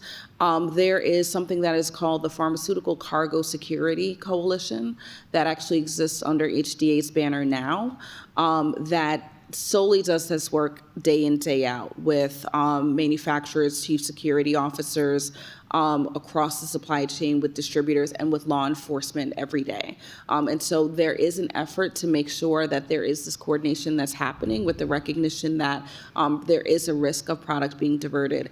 I would say, just putting it simply, it is a lot harder for counterfeit product to enter the legitimate supply chain. So we make sure that we secure those paths, but also making sure that if product is stolen or there is some sort of diversion out of the supply chain, that we can identify that product and secure it as quickly as possible so that it does not end up in the black or gray market. Is there ever a situation in which decisions are made to intentionally, you know, instead of going in this direction, to go in this direction and go around something? Not for dastardly purposes, but because we've decided that it might be safer to go, you know, to divert the supply chain and move it, or does it just stay the way it is? Period. Yeah. So I think so in terms of product movement, like what happens with finished product, there are all sorts of decisions that happen as it relates to, for example, ship or air. There were Panama Canal or Suez Canal issues that have happened where there have been route changes. So those things do happen. But in terms of how the product is moved and tracked, there is always a tracking of that product. So those decisions are made. Those are company by company decisions, depending on who has custody of the product at that time. And in an emergency, it may be something as simple as, which is costly, but moving products by air and freight versus moving it by ship, or doing this in partnership with, you know, other product that needs to move because of a speed consideration. So those things do happen and happen on a fairly consistent basis. During COVID, though, the federal government would intervene in the process and take over the PPE that a hospital system had ordered or a state had ordered. Yes. So there were a couple things that happened in COVID. One was the partnership with the federal government, specifically the DoD and FEMA, to actually move product that was American intended product to the United States through Project Airbridge. And so that is kind of one time where you do see the product move in. And then as a part of that, there was a prioritization cell that FEMA set up based on the number of cases per county that were used to allocate product. Thanks. And we'll follow up with you later about this issue to do with strategic reshoring. Sure. It's too deep to go into right now, but we need to talk about that. Yes. Thank you. Panel 4. Okay. I thought, Oh, Yeah, we're done. Yeah, let me thank the panelists. You were all extraordinary. Thank you very much for coming and for educating us. And now we're going to skip the break, and Senator Daschle is going to chair the next panel. well, thank you, Donna. And again, let me reiterate the chair's gratitude for your presentations and the answers to our many questions. We really appreciate it. And above all, thanks for your service. And I thank each of you for thank so many of you for sticking with us the entire day. Our final panel is entitled Finishing First. The title of this panel addresses the critical last mile failures of getting federally owned assets to end users at the state, local, and tribal, as well as territorial levels. We have an esteemed panel of speakers here with us today to discuss the issues regarding stockpiling medical countermeasures, managing supply chains, and ensuring communities get the assets they need during a biological crisis. We want to welcome and thank our final panel. Dr. Saira Mudad is the Chief Biopreparedness Officer and Senior Director of System-Wide Special Pathogens Program at the New York City Health and Hospitals. Our second expert is Dr. Meredith Allen. She is the Vice President of Health Security at the Association of State and Territorial Health Officials. And finally, we are very fortunate to have the benefit of the expertise of Dr. Julie Swan, who's the department head and a Douglas Allison Distinguished Professor at Fitz Department of Industrial Systems Engineering at the North Carolina State University. So we thank you very much for being here. I don't know if Dr. Swan is here yet or not, but I know she was here earlier, but we will start with Dr. Mudad. Thank you for being here. Wonderful. Thank you so much, and good afternoon to you all and to everybody in the room. It's great to be here with you all, and thank you for the opportunity to testify today. So as just mentioned, my name is Saira Mudad. I'm an infectious disease epidemiologist and special pathogens preparedness response lead. I've spent my career working with public health and healthcare systems in the United States and abroad on biopreparedness, including PPE policy, and putting it into practice actually at the bedside. Today, I'm drawing on that experience across health systems nationwide with New York City as one case study. During the COVID-19 pandemic, PPE and the supply chain were not abstract concepts. They were the difference between a nurse feeling safe enough to walk into a room or not, between a hospital unit staying open or closing beds, between a clinician staying protected to care for patients or becoming a patient themselves. I'll focus my remarks on vulnerabilities in our PPE supply chain based on hard lessons learned from lived operational reality, and I'll ground them in 3 key messages. 1, any PPE strategy that ignores human behavior will fail. 2, frontline staff must be part of PPE design, selection, and policy. And 3, regulatory and policy frameworks must be aligned and consistent so individual hospitals aren't forced to improvise in a crisis. As we know all too well, COVID-19 didn't create vulnerabilities, it exposed them. In January 2020, as reports came from Wuhan, health systems proactively placed large orders for PPE in anticipation of a surge. We did what preparedness doctrine tells you to do: anticipate, order early, use data to protect burn rates, and yet the reality was very brutal. Orders placed became orders never filled, shipments promised became shipments that never arrived, and manufacturers locked allocation at pre-COVID levels based on the prior months of usage, while PPE use was tripling and quadrupling and more. By April 2020, our health system was using roughly 3 times as many masks and 6 times as many gowns as in January, while also adding thousands of temporary staff and increasing ICU capacity by 75%. That combination, exploding demand, and a frozen supply pushed the supply chain to the breaking point.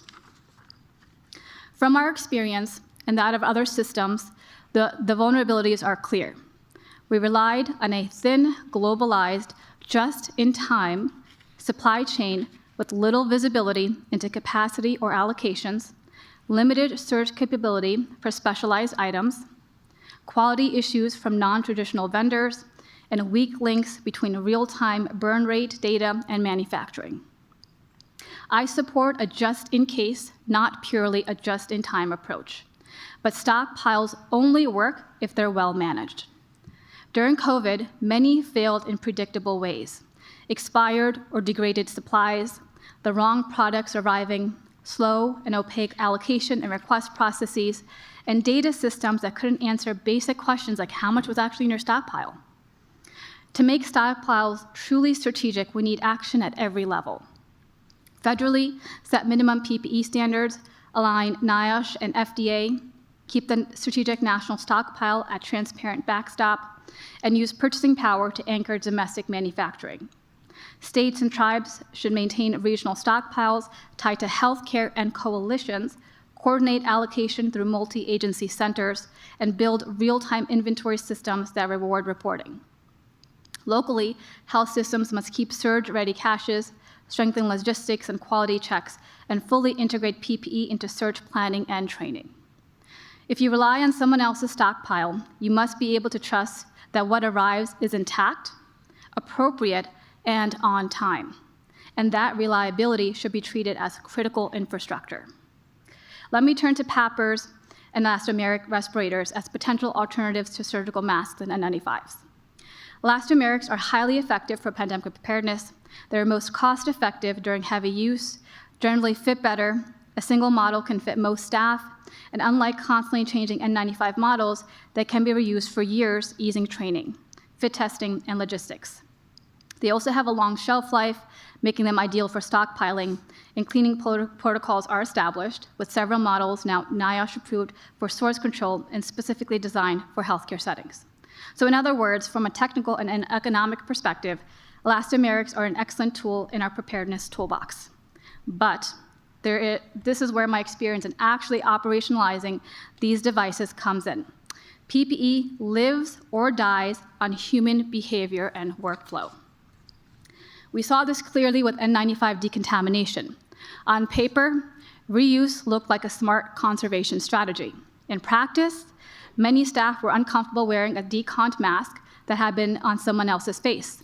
The drop-off here, pick-up there workflow was complex and error-prone, and in a high-stress environment, tracking, labeling, and retrieving specific respirators added cognitive load to people who are already exhausted.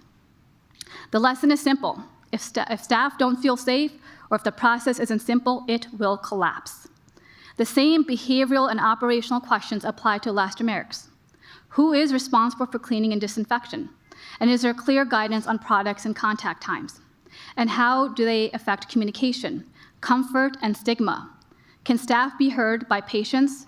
Can they tolerate them wearing for extended periods of time and feel they're acceptable in different cultural and care settings? For PAPRs and cappers, there are added challenges. They're expensive. A single capper can approach $1,000 before replacement parts, require intensive training to avoid self-contamination, and need clear plans for decontamination and maintenance. Just as importantly, the role must be clearly defined, whether they're reserved for aerosol-generating procedures or used more broadly. So would elastomerics and PAPRs help in future emergencies? Yes, absolutely, if we do three things. First, design and select them with frontline staff at the table. Don't just ask, does this meet the standard? Ask, will you actually wear this for 12 hours? Can you do chest compressions in it? Can you talk to a scared family member in it? 2, build the operational ecosystem around them before the next crisis. That means defining cleaning workflows, staffing for reprocessing, storage, tracking, and clear guidance on when to use which device. These aren't just pieces of plastic and filter media. These are actual programs in hospitals that require a lot of time and effort. And 3, align regulatory guidance on approval, decontamination, extended use, and reuse. So let me close with 3 concrete recommendations that arise from all of this. 1, center behavior and trust in PPE policy. Any advancement in PPE, be it elastomerics, PAPRs, cappers, or a new decon technology, must explicitly account for whether frontline staff feel safe and are willing and able to use it correctly over long periods. Human factors are not a soft add-on, they are mission critical. 2, bring frontline staff into design, selection, and policy making. Respiratory therapists, nurses, environmental service workers, physicians, paramedics, those who are actually wearing the PPE day in and day out should be at the table helping evaluate new devices, pilot programs, the decon workflows. If they're not comfortable in it, it will not work in the real world. And lastly, 3, align regulatory requirements and provide clear national guidance on crisis standards. Ensure that PPE use in healthcare is appropriately NIOSH approved, that devices used in outbreaks provide two-way protection, and that there is consistent pre-established guidance on decon, extended use and reuse, so we don't have thousands of healthcare entities, like we did during COVID, making it up on their own for the next emergency. So if we do these 3 things, embed behavioral science, elevate the frontline voice, and align regulations with operational reality, then investments in domestic manufacturing, stockpiles, and advanced PPE like elastomerics and PAPRs will actually translate into better protection on the ground. Thank you. Thank you very much, Dr. Modad, for excellent presentation. Dr. Allen. Good afternoon. Thank you for inviting me to provide some remarks on behalf of state and territorial governmental public health. Do you mind just bringing the microphone a little bit closer? Sure. Is that any better? Great. I represent ASTO, the Association of State and Territorial Health Officials. We are a nonprofit membership organization supporting the work of the chief public health official and their leadership teams in states, Washington, D.C., U.S. territories, and freely associated states. I'm the Vice President of Health Security at ASTO and lead an outstanding team of public health professionals with expertise in preparedness, environmental health, infectious disease, and immunization. Our team at ASTO supports numerous programmatic and leadership activities within state and territorial public health agencies, but the most relevant for us here today is our Directors of Public Health Preparedness and Medical Countermeasure Coordinator groups. The DPHPs, along with their MCM coordinators, lead the state's public health preparedness programs and are responsible for planning and leading response efforts. The remarks I'll provide today are not only informed by our staff at ASTO, but also the DPHPs who coordinate across government, industry, and their communities. Today, I would like to focus on 3 areas that will impact our preparedness to respond to numerous health threats in the years ahead: the global supply chain vulnerabilities, the role of federal and state governments in stockpiling, and policy and industrial-based strategies needed to strengthen our national resilience. The public health impact of ongoing shortages of essential drugs and medical supplies is significant and continues to undermine our ability to treat both chronic, everyday conditions and emerging health threats. A recent study of health system pharmacists survey showed that there were severe shortages and 97% of respondents had to substitute therapies, 85% of them rationed care, and nearly half had delayed or canceled treatment altogether. The lack of domestic economic incentives continues to hinder the maintenance and expansion of the current domestic market, including the development of any new therapeutics. Due to low profit margins, primarily for generic drugs, manufacturers have few incentives to maintain, let alone expand production, and it often correlates with shortages. During infectious disease outbreaks, challenges with internationally dependent supply chains may be magnified by the unpredictability of the outbreak of any kind of highly transmissible agent. Second, it's really important that we clarify the roles of federal and state governments in building and maintaining medical countermeasure stockpiles. There's an ever-changing expectation for state and territorial health agencies to maintain and build these stockpiles at the state level or regionally. For states to accurately plan and utilize diminishing resources in the most effective way, they need to have a set of minimum planning guidelines for strategic national stockpile countermeasure support. This includes an outline of the scope of the SNS, including what can be expected upon request, along with timelines and triggers for federal assistance. While it's necessary for the national stockpile to continue to evolve with the changing threat environment, new treatments, and new technologies, it's equally as important that this information is communicated with states and territories so they can adjust their planning assumptions and assure that any state or local stockpile is complementary of the national stockpile, not duplicative or even worse, full of gaps limiting our capability.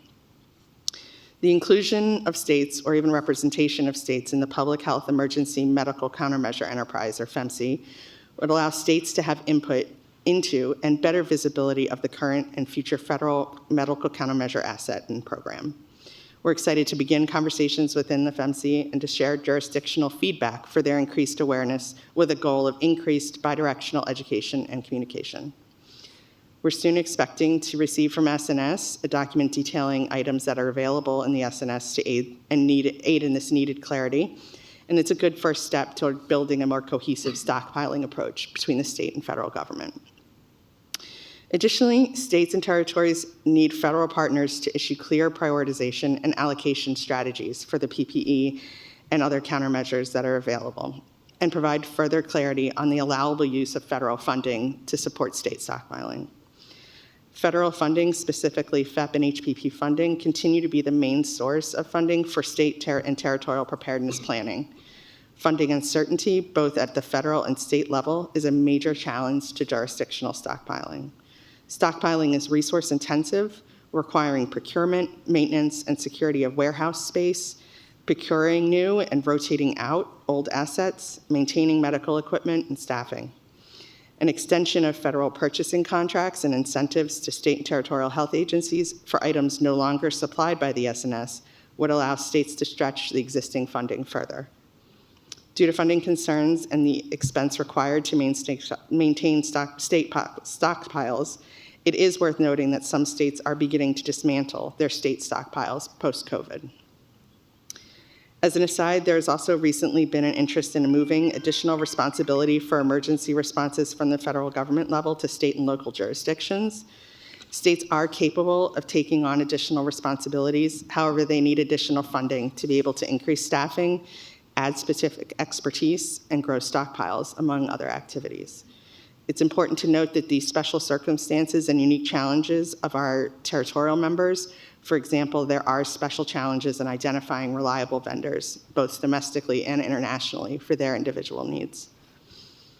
States are tackling stockpiling through a variety of different policy mechanisms, including law and proposed bills that establish state-level stockpiles, add additional items to their stockpiles, modify the management of stockpiles, and create flexibility around product expiration extension and product use. Some states have modified their emergency contracting laws to allow for more flexibility in a response and hopefully reduce the need for stockpiling. State public health agencies continue to work with the public health and healthcare community within their jurisdictions to ensure partners are aware of what potential federal and state stockpiles exist and what resources are contained within them. It's vital that healthcare facilities understand when they should purchase their own supplies and what types of products may be able to be requested from a state or federal stockpile. Further complicating the issue is that not all jurisdictions should stockpile the same items. It's important to recognize how differing regional risks from rural areas to major metropolitan centers shape those stockpiling needs. Individual state and/or regional assessments are needed to continuously update and inform any jurisdictional stockpiling efforts. Third, we have critical opportunities in policy and industrial-based strategy. Reauthorizing POPRA is essential to sustaining preparedness programs across the country. The nation also needs renewed funding for the HHS Supply Chain Resilience and Shortage Coordinator, whose funding expired in May of 2025. Expanding our STEM and manufacturing workforce pipeline is equally as important, as is ongoing engagement with state partners to ensure that policy and operational decisions are aligned at every level of government. Taken together, these issues highlight the need for sustained attention, stronger coordination, and targeted investment in jurisdictional preparedness and stockpiling. I'll close with 3 actionable recommendations that could move us forward. We would recommend establishing a jurisdictional committee of experts to develop shortage mitigation plans and conduct regular policy and capability analysis.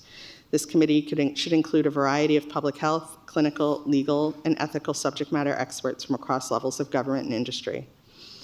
We also need to look at expanding public and private partnerships that enable innovation in funding, contracting, and inventory management across federal and state levels. And finally, prioritizing risk-based stockpiling strategies tailored to the unique needs, constraints, and vulnerabilities of each region. By confronting weaknesses in our supply chains, increasing communication and transparency between federal and state stockpiling programs, empowering state and territorial preparedness partners, and strengthening our policy and industrial foundations, we can build a strong, resilient, and prepared approach to stockpiling for the nation. Thank you. Thank you, Dr. Allen. Dr. Swan. Thank you. Am I close enough to the microphone for you? Commissioners, fellow panelists, other guests, thank you for inviting me today. I would also like to thank you for the important work you've been doing with the National Blueprint for Defense, Biodefense, and the associated Apollo program and Athena agenda. My notes today are available for those who want them at golink.ncsu.edu/biodefense. That's for those of us who like to see written things, not just hear things. That's GoLink, and the last is Biodefense. I would like to start with a blunt reminder from the Gates Foundation. Developing and manufacturing a vaccine is only part of the solution. The Gates Foundation goes on to emphasize logistics and delivering to everyone, reaching the entire population and doing so equitably. My core message today is simple. Biodefense succeeds or fails in operations, in supply chains, and the last mile. I have several findings I'd like to talk about in areas of potential improvement. Finding 1, our biodefense supply chain is operationally fragmented, and fragmentation can lead to lack of alignment and critical failures. The U.S. public health system is decentralized with many decision makers, which makes it inherently hard to align incentives, procurement, data, and distribution decisions across federal, state, and local levels. Why this matters? In a crisis, fragmentation produces critical gaps in information, competing priorities for allocating scarce resources, duplicative buying and competition for scarce items, slower distribution, and uneven outcomes. If we want speed and equity during the next emergency, we need pre-aligned playbooks, roles, and interoperable information systems, not ad hoc coordination. These playbooks should apply to a range of threats and countermeasures, and they should be regularly updated. Second area, we repeatedly build countermeasures without defining the delivery system that makes them usable. There's a disconnect between some of the development of medical countermeasures and the operational reality around the cold chain constraints, minimum order sizes, administration's requirements, especially for treatments. These are often treated as downstream details, but they are system defining. We also lack an end-to-end understanding of dependencies, including from vaccine components upstream to unsexy items like pipettes for testing. This fog of uncertainty drives shortages and competing procurement. The implication is that we need to treat delivery requirements as product requirements, thinking about the operations and the last mile when designing them. In addition, we must map the full bill of materials and capacity constraints across the network, across companies, before the next crisis. Third area, the last mile is not a footnote. It is a decisive battlefield. Even when product exists, last mile distribution and administration sometimes break down because distribution systems for scarce resources are hard to design fairly and in ways that promote access for all. Reaching high-risk populations can be operationally difficult. Objectives compete under scarcity. Misinformation and disinformation erode uptake, and data systems are insufficient throughout the system. A new vaccine or a stockpile without a last-mile operating plan is not readiness. We have to invest in delivery capacity, trusted messengers, communication strategies as core biodefense infrastructure. We must restart research related to misinformation and disinformation and have a targeted effort to address communication by the government in collaboration with partners. Area 4. Modeling can materially improve decisions, but only if the data and interfaces are ready before the emergency and if diverse groups can participate. During COVID-19, modeling groups collaborated through efforts like the Scenario Modeling Hub, producing ensemble forecasts and projections. Modeling helps identify higher risk settings and populations and assesses mitigation strategies, including non-pharmaceutical interventions. Our team's work showed the potential to capture the impacts of vaccine distribution priorities on diverse populations and the importance of partnering to increase uptake of vaccine. But one persistent barrier is timely access to accurate standardized data, which includes on cases, tests, hospitalizations, and deaths, and the operational data needed for supply and delivery decisions. Preparedness means building the data pipelines, governance, and partnerships and not trying to invent them mid-crisis. Preparedness also means leaving room for innovation as new approaches in modeling arise and new modelers bring fresh perspectives. Area 5, Schools are a canary in the coal mine for biodefense delivery. Keeping them open safely requires layered, logistics-heavy mitigation. I would like to highlight congregate settings like K-12 schools and universities. They contribute to the spread of disease. Countries that successfully kept them open used extensive non-pharmaceutical interventions and countermeasures, such as rapid testing and masks. Mitigation is critical in congregate settings, and the full range of measures includes masks, testing, ventilation, and more. If our plans can reliably support schools through supplies, testing logistics, staffing, ventilation upgrades, clear decision rules, and communications, then they're more likely to work for other high-throughput community settings as well. They can be treated as an operational stress test for readiness, not as an afterthought. And truly, as the song says, children are our future. What I would do next. First, sustain investment in public health infrastructure, information systems, and personnel, federal, state, local, and internationally, because global emergencies become local quickly. Institutionalize collaboration across public-private academic partners for research and development, planning, operations, and evaluation, including sustained support for modeling, data, and decision interfaces. Number 3, map the full countermeasure supply chain end-to-end, including the components and the boring dependencies. Stress test the vulnerabilities and resilience across multiple threat types from global supply to local operations. Right now, we don't even know what we don't know because we don't have an inclusive view of the system.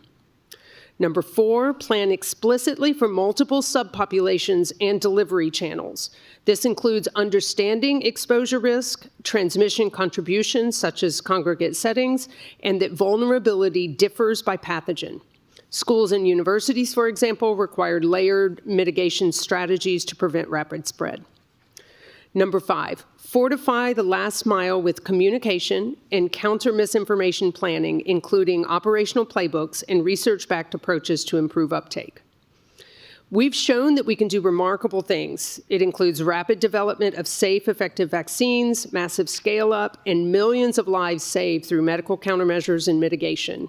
Now we have to ensure that that progress is not lost. Biodefense readiness is not only about what we can invent or stockpile, it's also about whether we can deliver it fast, fairly, and at scale. A countermeasure that can't move through the system is not a countermeasure, it's a warehouse artifact. Thank you. Thank you, Dr. Swan, for an excellent statement.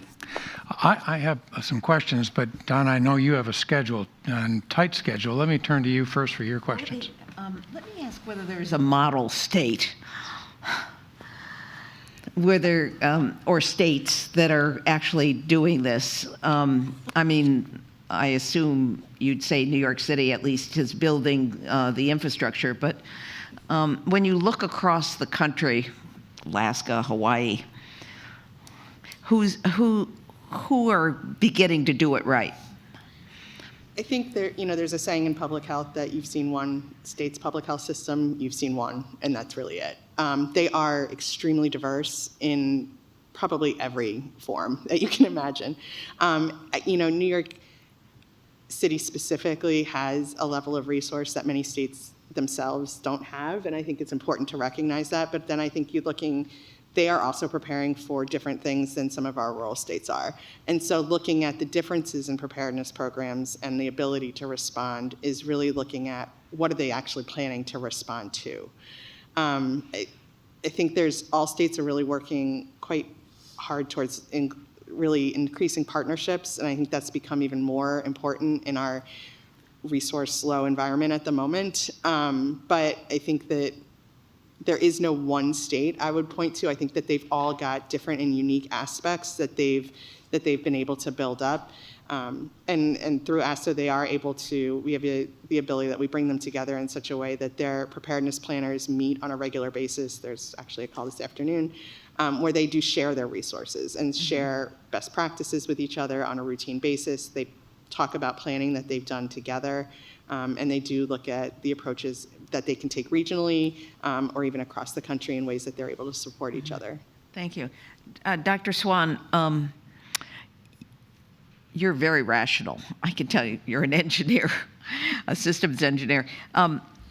What's Future the HHS secretary. Yeah.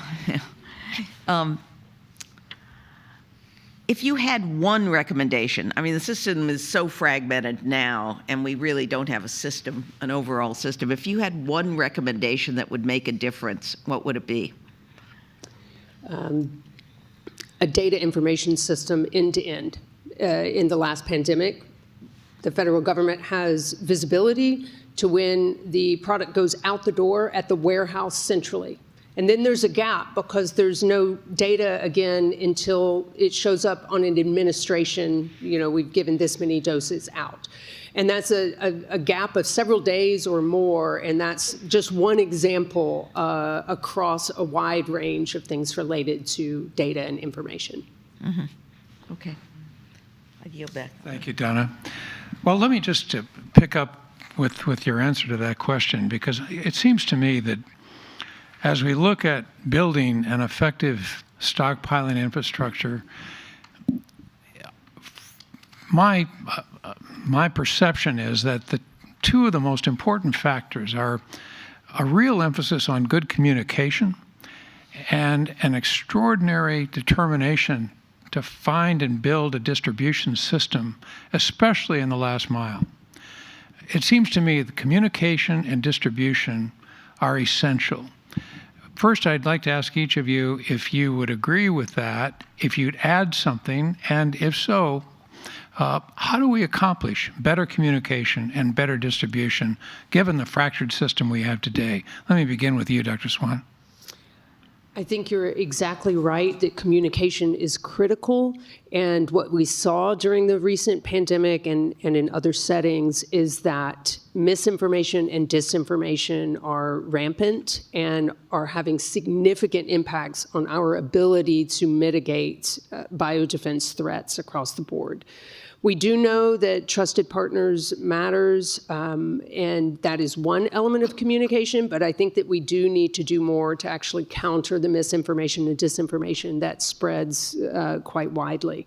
You're right about distribution. Now, when we say distribution, of course, it's not the transportation itself that's the issue. It's really from when it arrives in a state until when it goes in an arm or somewhere else. And that is a significant undertaking that can change during the course of the pandemic as well as across different kinds of threats.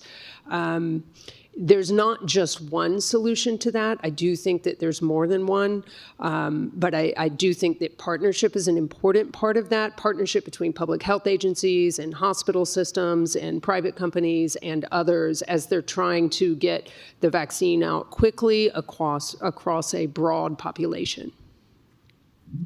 Dr. Allen? Great. To add on to that, I think, I absolutely agree as well. I think communication and distribution are at the heart of the issue here. Communication specifically between different levels of government, from federal to state to local. There have been instances where, resources were shipped from federal agencies and the state didn't know it was coming, or didn't know what time it was coming. And so the communication not only around the actual logistics of the information, but also what type of product is available, when it can be requested. There's a lot of things that need to improve around communication, but then also communication with the public from state and local health agencies as well, directly to their communities. And I think a lot of that in the mis and disinformation that we've seen, but also increasing trust in the public health system and what the actual recommendations are and that they're science-based, I think is important. Distribution is one of the issues that public health, I think, struggles with, is the scalability of it. To be able to maintain the workforce required to do a distribution in an emergency at that level across the communities is a huge workforce and a huge number of people even just required to do that. And kind of, you heard in our earlier panel a little bit about the boom and bust cycle of funding that public health has experienced. It makes it very challenging to maintain kind of that warm base level of staff that are able to train up folks to be able to participate in distribution efforts at the time of emergency. So I think those are things that also need to be addressed as well. Thank you, Dr. Allen. Dr. Medad. I would say I think one of the missing pillars there is trust. And, dare I say that we have a problem of just overconfidence and looking at sharing supplies. Oftentimes what we see is we get this false sense of security that, we have the stockpile at the state level, at the federal level. And so when we're in a bind, we can tap into those resources because they exist. Even our own stockpile, maybe you may have something, that's just a few miles down. But what happens is when you actually order some of these supplies, the communication sometimes is there, but then what you order is not what you had discussed. As an example, we've seen this time and time and again. You ordered pediatric surgical masks, but you got were adult masks. We communicated we wanted pediatric masks. Well, we thought we sent you that, but that's not what arrived. You get expired PPE, or you get PPE that's degraded. We've seen this time and time and again. So the problem is you can have stockpiles, you can have communication, you can have the distribution channels, but that trust is not there. And we need to make sure that what we are ordering is actually what we are receiving, because what happens is when you are relying on that stockpile, then you're not putting in bids because you think that that asset is there. Once you get it, even if it comes on time, if the product is not what you anticipated, then now you're in a bidding war with everybody else. And we've seen that from outbreak to outbreak to outbreak. Appreciate that very much. Fred? Well, thank you. You make me almost want to wish that I lived in North Carolina. Dr. Swan. Come on. No, I'm happy in Michigan. How many states have a game plan, a textbook, a blueprint along the lines of what you wrote? And is there, as you think, I know you're North Carolina State, right? University. So is there an association? Do you interact with peers across the country? I mean, could we have someone from Arizona or California like you here and would have given us the same type of presentation in terms of thoroughness and really accountability in terms of what the states ought to do? Well, there can be only one, so I'm not going to say they're going to bring the exact thing, but yes, there are other people like me who look at supply chains and emergency response. Every state was required to have a game plan. It was submitted to the CDC initially around July 2020 and then a follow-up in October 2020. I went through and read many of those, and it is just like Dr. Allen says, they're very different, and there's strengths of different states across that. In the last pandemic, everything changed around January 2021. And so to some extent, some of those playbooks got thrown out because a change happened. And so that led to some additional things occurring. But I think also there are sometimes gaps between what you plan and what reality is, because as you scale up and it's a complicated system, it's really hard and you don't think through all of the aspects. So one of the things that is sometimes not talked about much, but when there are scarce resources, how do you determine who's going to get an appointment to get that? And in a lot of states, it boiled down to who could sit at a phone and call for hours and hours. Right? And so there are ways that you can deal with that operationally, but a lot of states didn't think about that in advance. And that's, sort of a second order effect. First, they're trying to figure out how do I move this and stand up clinics to get things scaled quickly. So there are groups that look at the coordination. There are academics as well and mathematical modelers, and we do talk and share ideas and those kinds of things.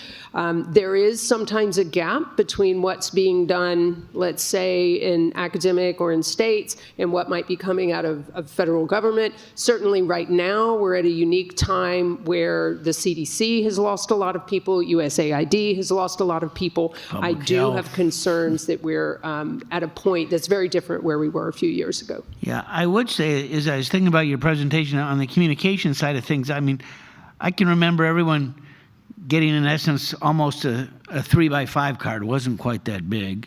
And that the doctor would actually write the date and, no matter where you were, and you had to, I still have that card. Me too. But now, I get here from CVS, I hear from, certain medications. I mean, I think we're a lot better off from the consumer perspective in terms of what can be available than what was 5 years ago.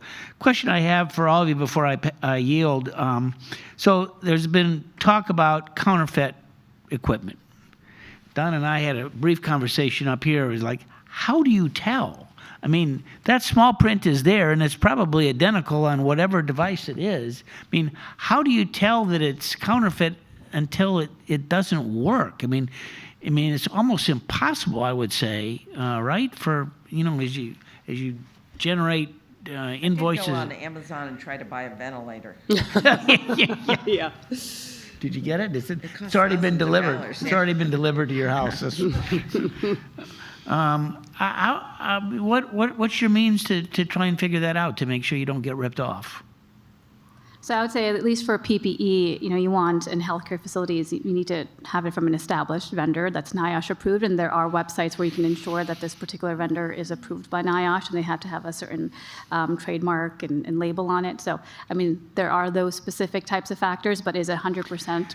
I bought a Rolex watch for my son when he was 5, and we have a great picture of him on the street holding next to the Rolex sign in New York, and 10 minutes later it broke. And I could have gotten 2 of them for $15, but I only bought 1 for $10. That's too funny. That's the beauty of New York. You can get all those things on the streets. Buy anything on the streets in New York. I know. All right. Dr. Allen, do you have something you want to add? Yeah, I think, from the state perspective, I think states are really looking specifically to the federal government for some of that information. And the vetting of vendors and being able to have the listing of approved vendors that have reliable manufacturing processes that are not providing counterfeit medical devices. I think those are some of the things that probably can be done at a federal government level, overarching, that states can then tap into. Are there strong enough penalties for those that are violators of that, or not? That I can't speak to directly. I'm not sure.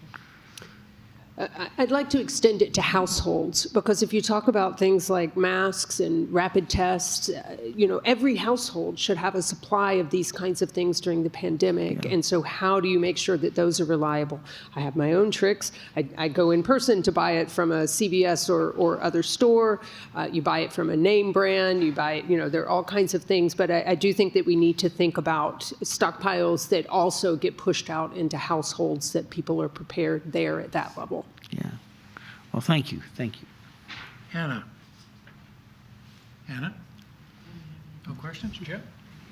Thank you. Thank you again, all of you, for what you do, and each of you for what you do, and for being here with us today.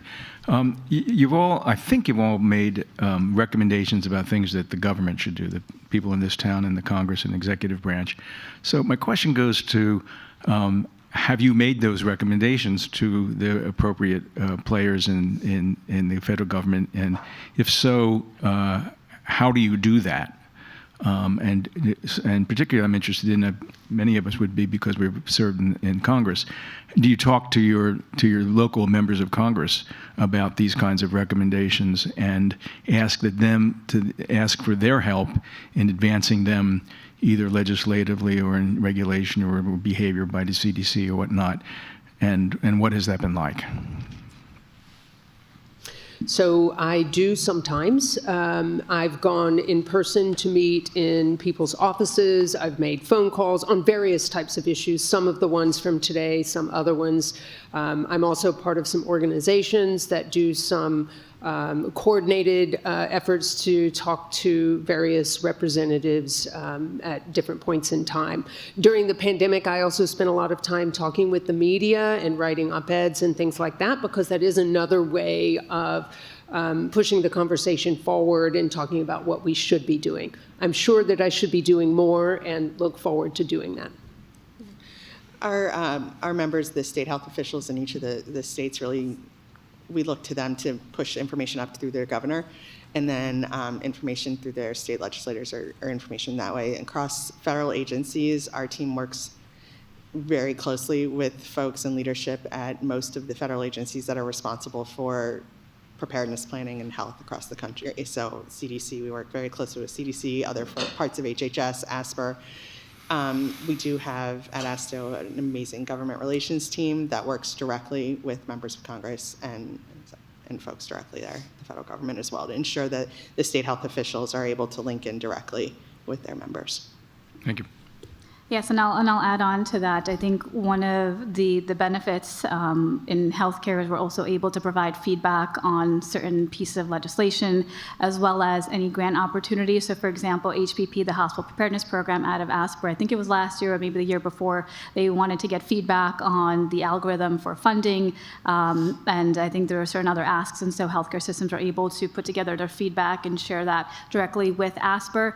Though I will say, I think very similarly, but on a different topic, as we talk about stockpiles and being able to share our feedback, whether it's with elected officials, whether it's with ASPR through HPP, some of those funding sources are starting to dry up or they're being challenged. And so specifically as it relates to stockpiles and PPE, within the Hospital Preparedness Program, you have healthcare coalitions that are supposed to keep stockpiles of certain amounts of PPE. Now, if that HPP program doesn't exist, particularly for healthcare, that's a huge blow. Thank you. Just one a take on Donna's question about whether there are any states that have model programs. Any other countries that have, best practices that we could adopt? I can point to a variety that I looked at for different types of things. So testing, for example, was really extraordinary in a lot of countries, but South Korea is one. I think Germany had a lot. Schools, I know that England did some things in terms of communication. There was work in England and I believe in Australia as well that was effective in terms of modeling. The UK has a lot of collaborations between government and academic modelers, and so they had an early handle on where they thought things were going. And then if you look at other areas like surveillance and genomics, we certainly got some early data out of South Africa that was critical, and they're just one of several examples where there were a number of countries that were earlier in that space than we were. I might add that Greece had a very good communication system with their folks across the country. Thank you. How about specifically like modes of stockpiling and distribution? Stockpiling and distribution, you said?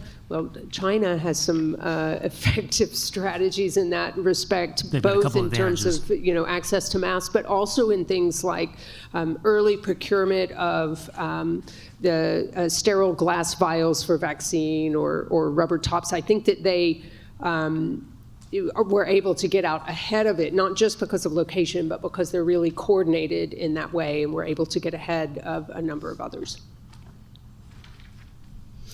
England did, I believe, also distribute rapid tests to schools, and a lot of countries had rapid tests very early in ways that were very meaningful. I would just add, I think we learned a lot of lessons through the COVID response, obviously, but I think one that we've seen specifically with stockpiling and response is prior to COVID, stockpiling in response to a hurricane or a more regional issue is something that we have done quite often in the country, and there is a lot of sharing state to state. There's a lot of resources that can come to bear for a specific, almost time-sensitive individual point response in a locality. I think what was so different in COVID, quite obviously, was the national level response that was required from all states at the same time, and it was such a prolonged level of response. And so that was something that I don't think we had quite seen at that level.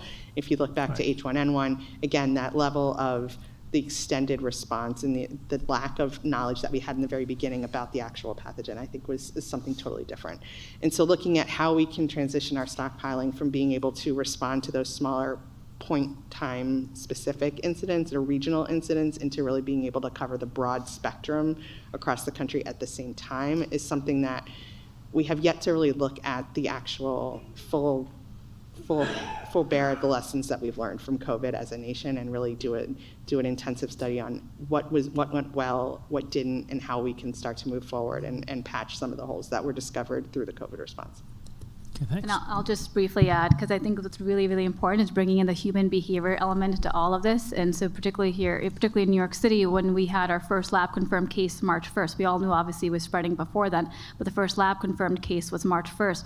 PPE burn rates were already pretty high starting in January, and it was because of the human factor. It was looking at other countries seeing COVID cases, and then obviously healthcare workers wanting to make sure that they're protected. So burn rates started to go very high, starting in January, February, before you saw the first lab confirmed case. So it's really important to understand, while you may have a stockpile, that burn rate can go up real fast before you actually start seeing any lab confirmed cases. Asha? Thank you, Senator. I have just one question. Sarah, so New York City, you mentioned the evaluation that you all have done with the PAPRs and this issue of the human behavioral aspect. This is something we've heard from the other major metropolitan areas as well. And as I said to one of the previous speakers, it's not particularly about healthcare. It's about anybody that's being asked to put these on. But we understand the desire for something that's reusable and the desire to do better than just whatever everybody happens to have or disposable. So how do you suggest, especially in the major metropolitan areas where everybody's using this stuff, not just for, disease necessarily, how do you recommend that we get beyond this? Is it just a question of the technology being around for long enough that at least the expense comes down and the engineers get in there and engineer something that people will physically actually want to wear and doesn't take 10,000 hours to fit and refit? Or is it something else? Do we need brand new technology entirely? Yeah, it's an excellent question, and I think my answer is pretty simple. We need to pilot all of these different technologies and all these different assets and devices with actual frontline healthcare workers. And this is not just, clinicians and nurses, but EVS. When we look at allied healthcare professionals, they're also on the front lines.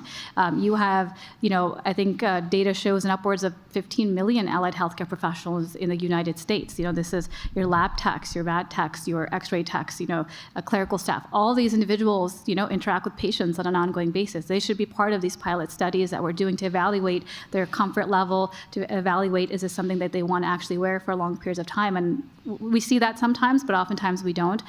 You see, these kind of rubber stamps or kind of, these statements of like, yes, this is the best thing for pandemic preparedness, but actual frontline workers have actually not tested it out. And when they have, they don't feel comfortable in it. One prime example from an operational standpoint, when N95s are being deconned, you had to put in some robust policy, something as simple as don't wear makeup because it interferes with the integrity of the PPE when you're deconning it. Having that as a policy and then sharing that and operationalizing that, that's difficult. I know plenty of people that like to put makeup on and lipstick on, and so then you have to throw away those N95s, and so it's really difficult to operationalize some of these things, and that's where I think rubber meets the road is when you actually drill, test, and you pilot, many of these different devices to get the real world experience of does this work, does this not work, what do we have to tweak, and what do we have to change? Well, I'll just say that the SLTT folks, academia, industry, and the other NGOs are all going to get their chance, it sounds like, pretty soon to do what they think should be done in terms of piloting and purchasing, considering what's happening at the federal government now and the administration's decision to take all the PPE and push it out to the states. We look forward to working with you all on this issue, because if it's going to be on the states, I usually say there are two things the states need to implement something. They need time and they need money. And there's no time, and the administration has said there's no money. But this is too important to just let go. We need PPE as much as we need everything else. Thank you. Thank you, Asha. Rachel, do you have a final question? Much for your testimony. Well, I know I speak for the entire commission in expressing our gratitude to you, not only for your expertise and the invaluable information you've shared today, but for your leadership and your service. We're very grateful. We hope you keep it up. We look forward to working with you. With that, I'll turn it back to our chair. Thank you very much. Let me thank the panel for your wonderful contributions in educating us and for your leadership and service.